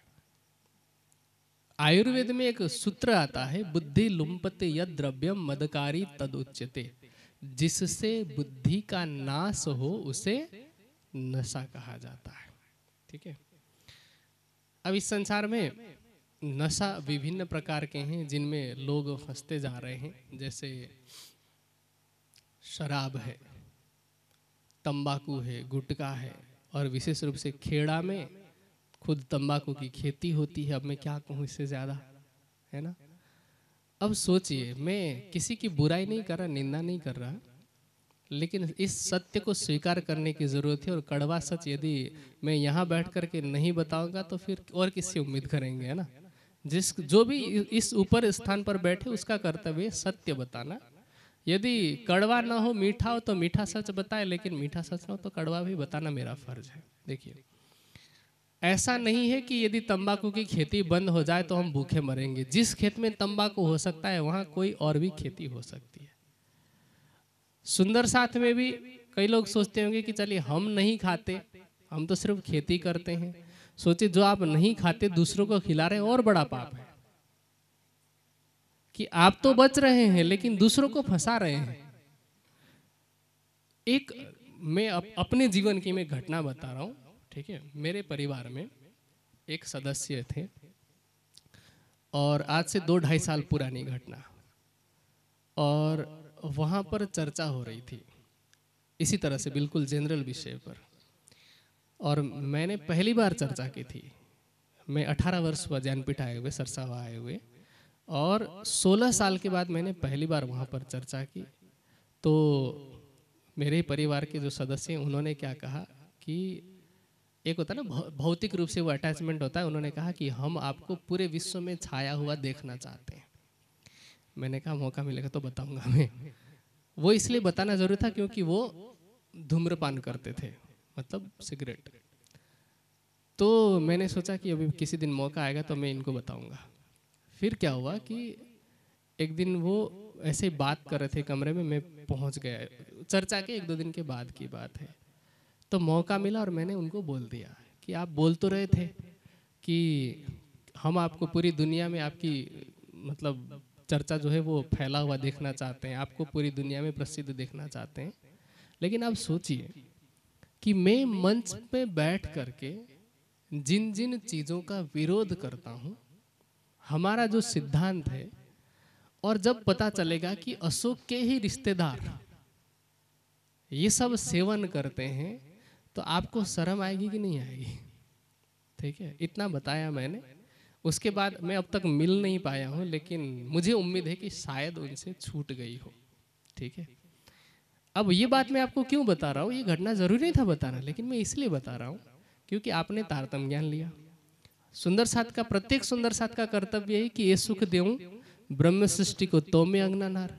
आपने किसी को और ज्ञान चर्चा सुनाई, आप मान लीजिए बीतक सुना रहे हैं, आपके घर में तंबाकू की खेती है और जो आपसे खरीदने आता है आप उसको बीतक चर्चा सुना रहे हैं। भैरव सेठ का प्रसंग आपने सुना दिया, ठीक है, या चिंतामणि जी का प्रसंग आपने सुना दिया, सुनाएंगे ना। और वो सवाल पूछेगा आपसे कि आपके संप्रदाय में तो तंबाकू का सेवन करना वर्जित है और आप ही करते हैं, ये दोगलापन क्यों है ना? ये हिपोक्रेसी कहते हैं ना इसको। आप क्या जवाब देंगे? कोई जवाब रहेगा? तो इससे अच्छा है कि पहले ही जवाब तैयार रखें, और वो जवाब ये है कि सवाल ही ना आने दें। हमारे ईमान पर उंगली खड़ी हो रही है या हो सकती है, ठीक है। और यहाँ की तो बात छोड़ दीजिए, वहाँ क्या जवाब देंगे कि एक हमसे तंबाकू की खेती नहीं छूट रही है, सुरती की खेती नहीं छूट रही है, और हम दुनिया को सिखापन देने चले कि पीना तंबाकू छोड़ दो, बेचना छोड़ो ना पहले, ठीक है। तो व्यसन मुक्ति यदि हम चाहते तो सबसे पहले अपने दरवाजे से शुरू करना होगा। एक अंग्रेजी में कहावत कही जाती है, be the change you want to see in the world. आप दुनिया में जो परिवर्तन देखना चाहते हैं पहले खुद से शुरू करें। तो ये तंबाकू का हो गया। अब प्रश्न आगे मैं थोड़ा और बढ़ाता हूँ और गहराई में जाता हूँ मैं। मनुष्य नशा क्यों करता है? उसके अनेक कारण हैं। एक कारण है संगति। गलत संगति में रह करके मनुष्य नशा करता है, पहले उसको पता ही नहीं होता, उसके यार दोस्त उसको शुरू कराते हैं और धीरे धीरे करके वो उस व्यसन में लग जाता है। दूसरा कारण ये है कि जो व्यक्ति सिगरेट का सेवन करता है ना, उसको पूछा जाए कि आप ये क्यों सेवन करते, तो बोलते बहुत टेंशन है भाई, बहुत टेंशन है। अच्छा, क्या सिगरेट पीने से टेंशन कम हो जाता है, ख़त्म हो जाता है? नहीं, लेकिन उसके धुएं का नशा जो है ना, वो सोचने समझने की क्षमता को ख़त्म कर देता है। इसका मतलब ये कि टेंशन ख़त्म नहीं हो रही है, सोचने की क्षमता खत्म हो रही है। जिस क्षमता से आप समाधान खोज सकते थे वो क्षमता ही खत्म हो रही है। तो इसका मतलब क्या है कि इससे आपका नाश होगा। और चौथा कारण क्या हो सकता है कि किसी को देखा, उसने करना शुरू किया, अब उसको मजा आ रहा है, ठीक है। ये ऐसे अनेक कारण हैं। अब देखिए, इसको छुड़ाने का जो तरीका है वो ये है, सबसे पहला कि आप ज्ञान दीजिए, जागरूकता फैलाइए, पहला। दूसरा, अपने बच्चों को ज्यादा से ज्यादा अच्छे कार्यों में व्यस्त रखिए। अच्छे कार्यों में इतना व्यस्त रखिए कि उनको न टेंशन होने का समय मिले और न बुरा सोचने का समय मिले। आज जब इंसान खाली होता है ना, टेक्नोलॉजी ने काम आसान बना दिया है, तो जिस समय में काम करना होता है उस समय इंसान खाली बैठता है। और blank mind is devils house, खाली दिमाग शैतान का घर। अब जब खाली बैठेगा तो उसके दिमाग में फालतू की इधर उधर की चीजें आएगी, इसीलिए उसको अब बेचैनी होना शुरू होता है। आपने किसी भी मजदूर को जो दिहाड़ी का काम करता, उसको सुना है कि एंजाइटी की समस्या हो गई, डिप्रेशन की समस्या हो गई? सुना है? ये किसको होती है? जो निठल्ले बैठे रहते हैं या जिनका काम बैठे बैठे करने का होता है ना, उनको एंजाइटी की समस्या होती है। आज से 50 साल पहले जिन बातों से लोगों को थोड़ी सी टेंशन होना शुरू होता था, आज उतनी बात से लोग डिप्रेशन में चले जाते हैं। कितना फर्क है, क्योंकि पहले लोग व्यस्त रहते थे। तो सबसे पहले अपने बच्चों को शिक्षा दीजिए, ज्यादा से ज्यादा व्यस्त रखिए। हम क्या करते हैं, एक मैं बात बता रहा हूँ, प्रसंग चल ही रहा है तो थोड़ा समय लेकर के, कि ये बहुत महत्वपूर्ण विषय है आज के युवा पीढ़ी के लिए। आज के जो माता पिता है ना, जो नए नए माता पिता बने हैं, वो सोचते हैं कि हम अपने बच्चों को वो सारी सुविधाएं देंगे जो हम नहीं ले पाए थे। सोचते हैं कि नहीं? हमने तकलीफ देखी है, हमने दुख देखा है, हम अपने बच्चों को दुख नहीं दिखाना चाहते, लेकिन ये गलत है। आप बच्चों को कम से कम दुख का अनुभव कराइए। क्यों? क्योंकि आप पूरी तरह से सुख में रखेंगे तो यदि दुख आएगा, क्योंकि सुख हमेशा तो नहीं रहने वाला है, दुख आएगा तो वो नहीं झेल पाएंगे, डिप्रेशन में चले जाएंगे। आप उनको उतनी ही सुविधाएं दीजिए जितना उनकी आवश्यकताएं पूरी करने के लिए। वरना क्या होगा, एक अरब के राजा का इंटरव्यू आया था लगभग 7-8 महीने पहले, या इतना भी समय नहीं हुआ होगा। उसमें वो कह रहे थे कि मेरे जो दादाजी थे वो ऊंट पे चला करते थे। मेरे पिताजी ने मारुति ली, मैं अभी फरारी में घूमता हूँ। जो मेरा बेटा है वो भी फरारी में घूमेगा, लेकिन मेरा जो पोता है वो वापस ऊंट में चलने लगेगा। क्यों? क्योंकि उसने कभी कष्ट देखा ही नहीं। ठीक है। एक अंग्रेजी में कहावत कही जाती है कि tough time creates strong man, strong man creates easy time, easy time creates weak man, and weak man creates tough time. वापस घूम फिर करके तो हम अपने बच्चों को वो टफ टाइम भी दिखाएं तो वो तैयार रहेंगे। तो यदि कोई कठिन परिस्थिति आती है तो वो टेंशन हो रहा है करके सिगरेट में, दारू शराब में नहीं जाएंगे, क्योंकि उन्होंने पहले से ही तैयारी कर रखी है। ठीक है। आपने देखा होगा, मैं व्यक्तिगत रूप से किसी की बुराई नहीं कर रहा हूँ, लेकिन मैं जागनी यात्रा के दौरान भी जहाँ जहाँ से होकर के गुजरा, जिन जिन सुंदर साथ के घर में ठहरा, ये और वो सुंदर साथ जो करोड़पति थे, ऐसे घरों में मैंने देखा कि हर करोड़पति सुंदर साथ के घर में कोई ना कोई एक ऐसा व्यक्ति था जो मंद बुद्धि था। इसका कारण क्या है? यही कि बचपन से ही सब पैदा होते ही उसको कोई स्ट्रगल करना नहीं है, स्पून फीडिंग होती है, और 3-4 महीने का होना शुरू नहीं हुआ, हम बच्चों को क्या करते हैं, आज तो सबसे बड़ा जो नशा है ना वो इसका है। ठीक है, मोबाइल फोन का।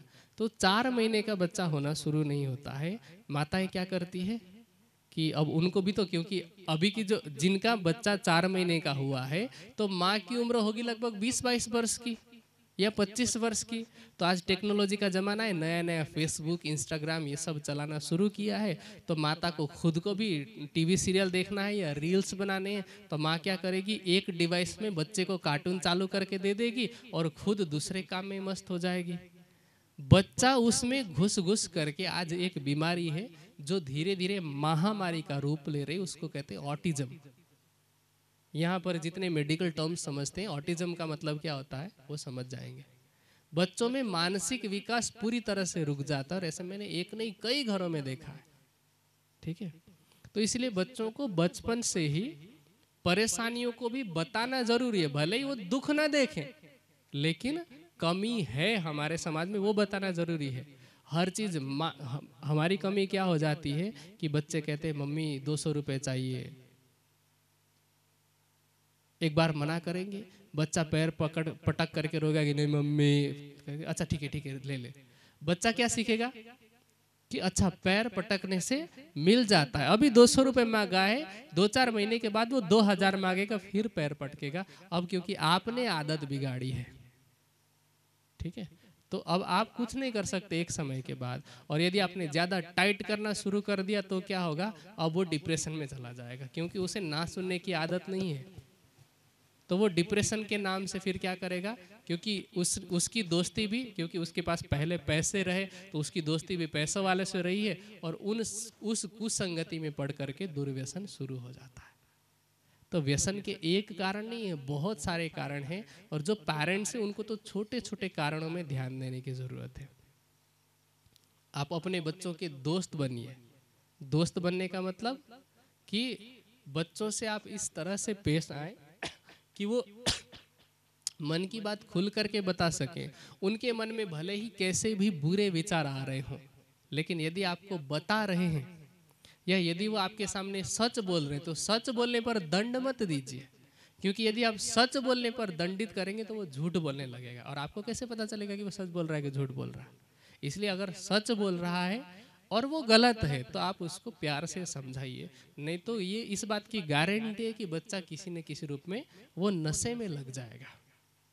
तो दुर्व्यसन को दूर करने के तरीके यही हैं कि आप बच्चों को शिक्षा दीजिए, उनको व्यस्त रखिए, उनको सेवा में लगाइए, जहाँ भी धार्मिक कार्यक्रम हो ऐसे कार्यक्रमों में लेकर के जाइए, सत्संग में लेकर के जाइए, और हाँ प्रतिदिन अपने बच्चों से योग कराइए, व्यायाम इत्यादि कराइए, खान पान बच्चों का ठीक रखिए, और बच्चे कैसे लोगों की सत्संगति में रहते हैं उनका भी ध्यान दीजिए। ये तो बच्चों के लिए। अब बड़ों के लिए, क्योंकि बड़े भी तो करते हैं ना, वैसे तो गुजरात ड्राई स्टेट कहलाता है ऑन पेपर, हाँ ऑन पेपर, नहीं तो मुझे लगता है कि जो नॉर्मल स्टेट है ना, जो ड्राई स्टेट नहीं, उससे ज्यादा गुजरात गीला रहता है। ठीक है, तो सभी लोग, जो बच्चों के अलावा जो बड़े लोग नशे का सेवन करते हैं, उनको भी समझाए जाने की आवश्यकता। पहले तो मूल को पकड़ें, है ना, कि कारण क्या है। कारण जानेंगे तो समाधान तक हम पहुंच पाएंगे। आज बहुत सारे सुधार गृह है, और जहां तक संभव है, यदि सरकार ने कठोर नियम बनाए हैं तो उन नियमों का लाभ लीजिए। मैं तो यहाँ तक कहता हूँ कि यहाँ जहाँ कहीं इलीगली, मतलब अवैध तरीके से आपको पता है कि यहाँ पर बेचने का काम हो रहा है, यहाँ पर खरीदने का काम हो रहा है, तो आप सरकार का सहयोग कीजिए कि यहाँ पर ऐसा ऐसा हो रहा है। क्योंकि आज आप दूसरे के घर को जलते हुए तमाशा देखेंगे तो वो आग की लपट आपके घर में भी आ सकती है। किसी शायर ने कहा कि लगेगी आग तो आएंगे कई घर जद में, जद मतलब उसके लपेटे में, लगेगी आग तो आएंगे कई घर जद में, यहाँ पर मेरा जाति मकान थोड़ी है। केवल मेरा अकेले का घर नहीं है, जिसके घर में आग लग रही है बुझाना सबका कर्तव्य है। आज शराब की वजह से कई घर, कई परिवार बर्बाद हो रहे हैं। अब इसमें कई लोग ये तर्क देते हैं कि शराब तो फलों का रस है, इसमें तो पीने में पाप भी नहीं है, हिंसा भी नहीं हो रही है। देखिए, शराब पीना पाप नहीं है, शराब पीने से पाप की शुरुआत होती है। तो शराब या नशा सभी प्रकार के पापों की माता है। आपने कभी यदि आप जेल गए होंगे या किसी भी पुलिस से आप पूछेंगे कि आपके जेल में जितने कैदी हैं उनमें से क्या सभी लोग प्रोफेशनल अपराधी हैं, तो आपको पता चलेगा कि कम से कम 70% जो अपराधी हैं उन्होंने नशे में अपराध किया है। प्रोफेशनल वो नहीं है। और जो प्रोफेशनल होते हैं वह भी यदि किसी को मारना है या चोरी भी करना है तो वो कुछ ना कुछ नशा करके आते हैं। क्यों? क्योंकि उनको वो कहते हैं ना, नशा करने से हिम्मत मिलती, हिम्मत नहीं मिलती, बुद्धि भ्रष्ट होती है। उनको सोचने की क्षमता नहीं होती कि परिणाम क्या होगा। तो परिणाम सोचने की क्षमता खत्म हो जाने को वो कहते हैं हिम्मत आ जाना। यदि शराब पीने से हिम्मत आती तो महाभारत या रामायण जैसे युद्ध करने से पहले राम भी दारू पी के जाते कि रावण से युद्ध करने की हिम्मत आएगी? नहीं, उसे हिम्मत नहीं कहते। जो ये लोग कर रहे हैं वो मूर्खता है, बेवकूफ़ी है। तो इन सब कारणों को समझना है और निवारण करना है। और क्या था आगे प्रश्न? हाँ, अंधश्रद्धा। अंधश्रद्धा क्या है? पहले तो एक पीढ़ी का पाखंड दूसरे पीढ़ी की परंपरा बनती है, यह अंधश्रद्धा है। श्रद्धा और अंधश्रद्धा में कितना फर्क है? जान करके, पहचान करके, समझ करके यदि हम कोई काम करते हैं तो वो श्रद्धा है। और अंधश्रद्धा का मतलब कि हमारे गुरुजी ने कह दिया तो सही ही होगा, मैं 10 वर्ष से मान रहा हूँ, ये मेरे दादा परदादा मानते आ रहे थे तो सही ही होगा, ऐसा समझना अंधश्रद्धा है, क्योंकि वो अंधे की तरह है। इसको मैं एक दृष्टांत से समझाता हूँ कि एक पुजारी थे, उनकी पत्नी मर गई। ध्यान से समझना, एक पुजारी जी की पत्नी मर गई तो अब उनके घर में बिल्ली पाली हुई थी। तो पूजा के समय में बिल्ली इधर उधर मुंह ना मारे तो वो क्या करते थे कि एक बांस का बड़ा सा टोकरा उन्होंने लिया। तो पूजा से पहले वो मंदिर के पास में बिल्ली को लेके आते थे, टोकरे से ढक देते थे, ऊपर एक पत्थर रख देते थे, वो सिलबट्टा होता है ना चटनी पीसने वाला गाँव में, तो वैसा सिलबट्टा रख देते थे और फिर पूजा सब निपटा करके फिर उस बिल्ली को छोड़ देते थे कि चलो जाओ। और पूजा सिखाने के लिए, क्योंकि पंडित जी थे, तो अपने बच्चे को हमेशा पास में रखते थे। अब बच्चे ने देखा कि पिताजी क्या करते हैं, पूजा से पहले बिल्ली को वो ढकते हैं। कुछ समय के बाद पुजारी जी धाम चले गए, तो अब बच्चा भी पूजा सीख गया था, लेकिन घर पे बिल्ली मर गई थी। तो वो पूजा करने से पहले पड़ोसी से बिल्ली मांग के लेके आता था और टोकरी से ढकता था, उसके बाद में पूजा करता था और फिर वापस बिल्ली को उसके घर पे पहुंचा देता था। तो पिताजी जो कर रहे थे वो तो आवश्यकता थी, लेकिन जो पुत्र कर रहा है वो अंधश्रद्धा है, क्योंकि पुत्र को पता ही नहीं कि वो क्या कर रहा है। तो अंधश्रद्धा हम जिन जिन की भक्ति करते हैं बिना जानकारी के, और फिर जानने के बाद भी ये सोचते हुए नहीं छोड़ पाते कि इतने समय से किया है कैसे छोड़ दे, तो वो अंधश्रद्धा है। और कुरीतियाँ है ना, कुरीवाज मतलब कुरीतियाँ, तो कुरीतियाँ भी ऐसी है। अंधश्रद्धा और कुरीतियों में, कुरीतियों का मतलब ये है कि ऐसी परंपरा जो बुरी है, कु मतलब बुरा, ठीक है, रीति मतलब परंपरा। तो कुरीतियों का मतलब क्या, जैसे हमारे समाज में जातिवाद है, ये कुरीति है। जातिवाद का मतलब कि जो ब्राह्मण कुल में पैदा हो गया वो तो अच्छा हो गया, और जो शूद्र कुल में उत्पन्न हो गया वो निम्न हो गया, नीच हो गया। लेकिन वास्तविकता क्या है कि ब्राह्मण, क्षत्रिय, वैश्य, शूद्र किसी भी जाति में किसी भी वर्ण में उत्पन्न हो, मनुष्य सबसे पहले मनुष्य है। कोई भी जाति जन्म से छोटी और बड़ी नहीं होती है। कृष्ण जी को तो हम मानते हैं, लेकिन कृष्ण जी की एक नहीं मानते। कृष्ण जी कहते हैं कि चतुर्वर्णीय मया सृष्टम गुण कर्म विभागस जन्मना जायते शूद्रो संस्कारात द्विज उच्यते। जन्म से तो सभी शूद्र होते हैं, लेकिन संस्कार लेने से कोई व्यक्ति द्विज होता है, कोई व्यक्ति ब्राह्मण, क्षत्रिय, वैश्य होता है। पैदा होते समय सब अज्ञानी होते हैं। तो इस बात को स्वीकार करना कि सभी मनुष्य मात्र बराबर हैं, ये वास्तविकता है। लेकिन जो जन्मना जाति व्यवस्था को स्वीकार करता है वह कुरीति है। इसी तरह से पत्थर इत्यादि की पूजा करना ये कुरीति है, ठीक है। नदी में जाकर नदियों को ही तीर्थ समझना ये कुरीति है। नदियों की रक्षा करनी चाहिए। आपको मैं दो सवाल पूछता हूँ, ठीक है। इंग्लैंड में इंग्लैंड की राजधानी लंदन है ना, लंदन जो है वो कौन सी नदी के किनारे बसा हुआ है, पता है आपको? टेम्स है ना, कुछ लोग थेम्स भी बोलते हैं। टेम्स नदी के किनारे लंदन शहर बसा हुआ है। और बनारस जो है वो कौन सी नदी के किनारे बसा हुआ है? गंगा। अथवा दिल्ली जो है वो यमुना के किनारे। भारत के जो लोग हैं वो नदी को माता मानते हैं, देवी मानते हैं, और क्या करते हैं? पूजते हैं। और इंग्लैंड के जो लोग हैं वो नदी को नदी मानते हैं और सामान्य व्यवहार करते हैं। लेकिन आपसे पूछा जाए कि टेम्स नदी में आप जाकर के नहाएंगे, तो आप फोटो देखेंगे एक बार तो बोलेंगे हाँ यार इसमें तो नहाना चाहिए। और गंगा की फोटो देख लीजिए, जो नदी को देवी मान रहा है वहां नदी की इतनी गंदी हालत है कि पास में जाने पे नाक बंद करना पड़ता है, जबकि उस नदी की वो रोज आरती करता है। गंगा आरती विश्व प्रसिद्ध है, और टेम्स नदी की कोई आरती पूजा नहीं करता है, पर वो सफाई करते हैं। तो यहाँ नदियों की पूजा का मतलब क्या है? नदियों की सफाई का ध्यान रखना, स्वच्छता का ध्यान रखना। पेड़ की पूजा का मतलब क्या है? पीपल की, तुलसी की पूजा का मतलब ये है कि तुलसी में सबसे ज्यादा औषधीय गुण होते हैं, तो उसको घर में लगाना चाहिए, उसमें पानी डालना चाहिए, पर वहां अगरबत्ती जलाने की आवश्यकता नहीं है, ठीक है। या पीपल जो है उसमें भी गुण है, सबसे ज्यादा ऑक्सीजन देने वाले पेड़ में उसका नाम आता है। हम क्या करते हैं? पीपल के पेड़ में धागा बांधते हैं। धागा बांधने से पेड़ की वृद्धि रुक जाती है, नुकसान होता है। धागा नहीं बांधना चाहिए, उसको पानी देना चाहिए, ठीक है। तो बिना सोचे समझे जो हम अनुसरण करते हैं वो कुरीति है। तो हम जो कर रहे हैं, कुछ चीजें हैं जो लॉजिकल है, साइंटिफिक है, उसका पालन करना चाहिए, और जो अनसाइंटिफिक है, इलॉजिकल है, उनको छोड़ देना चाहिए।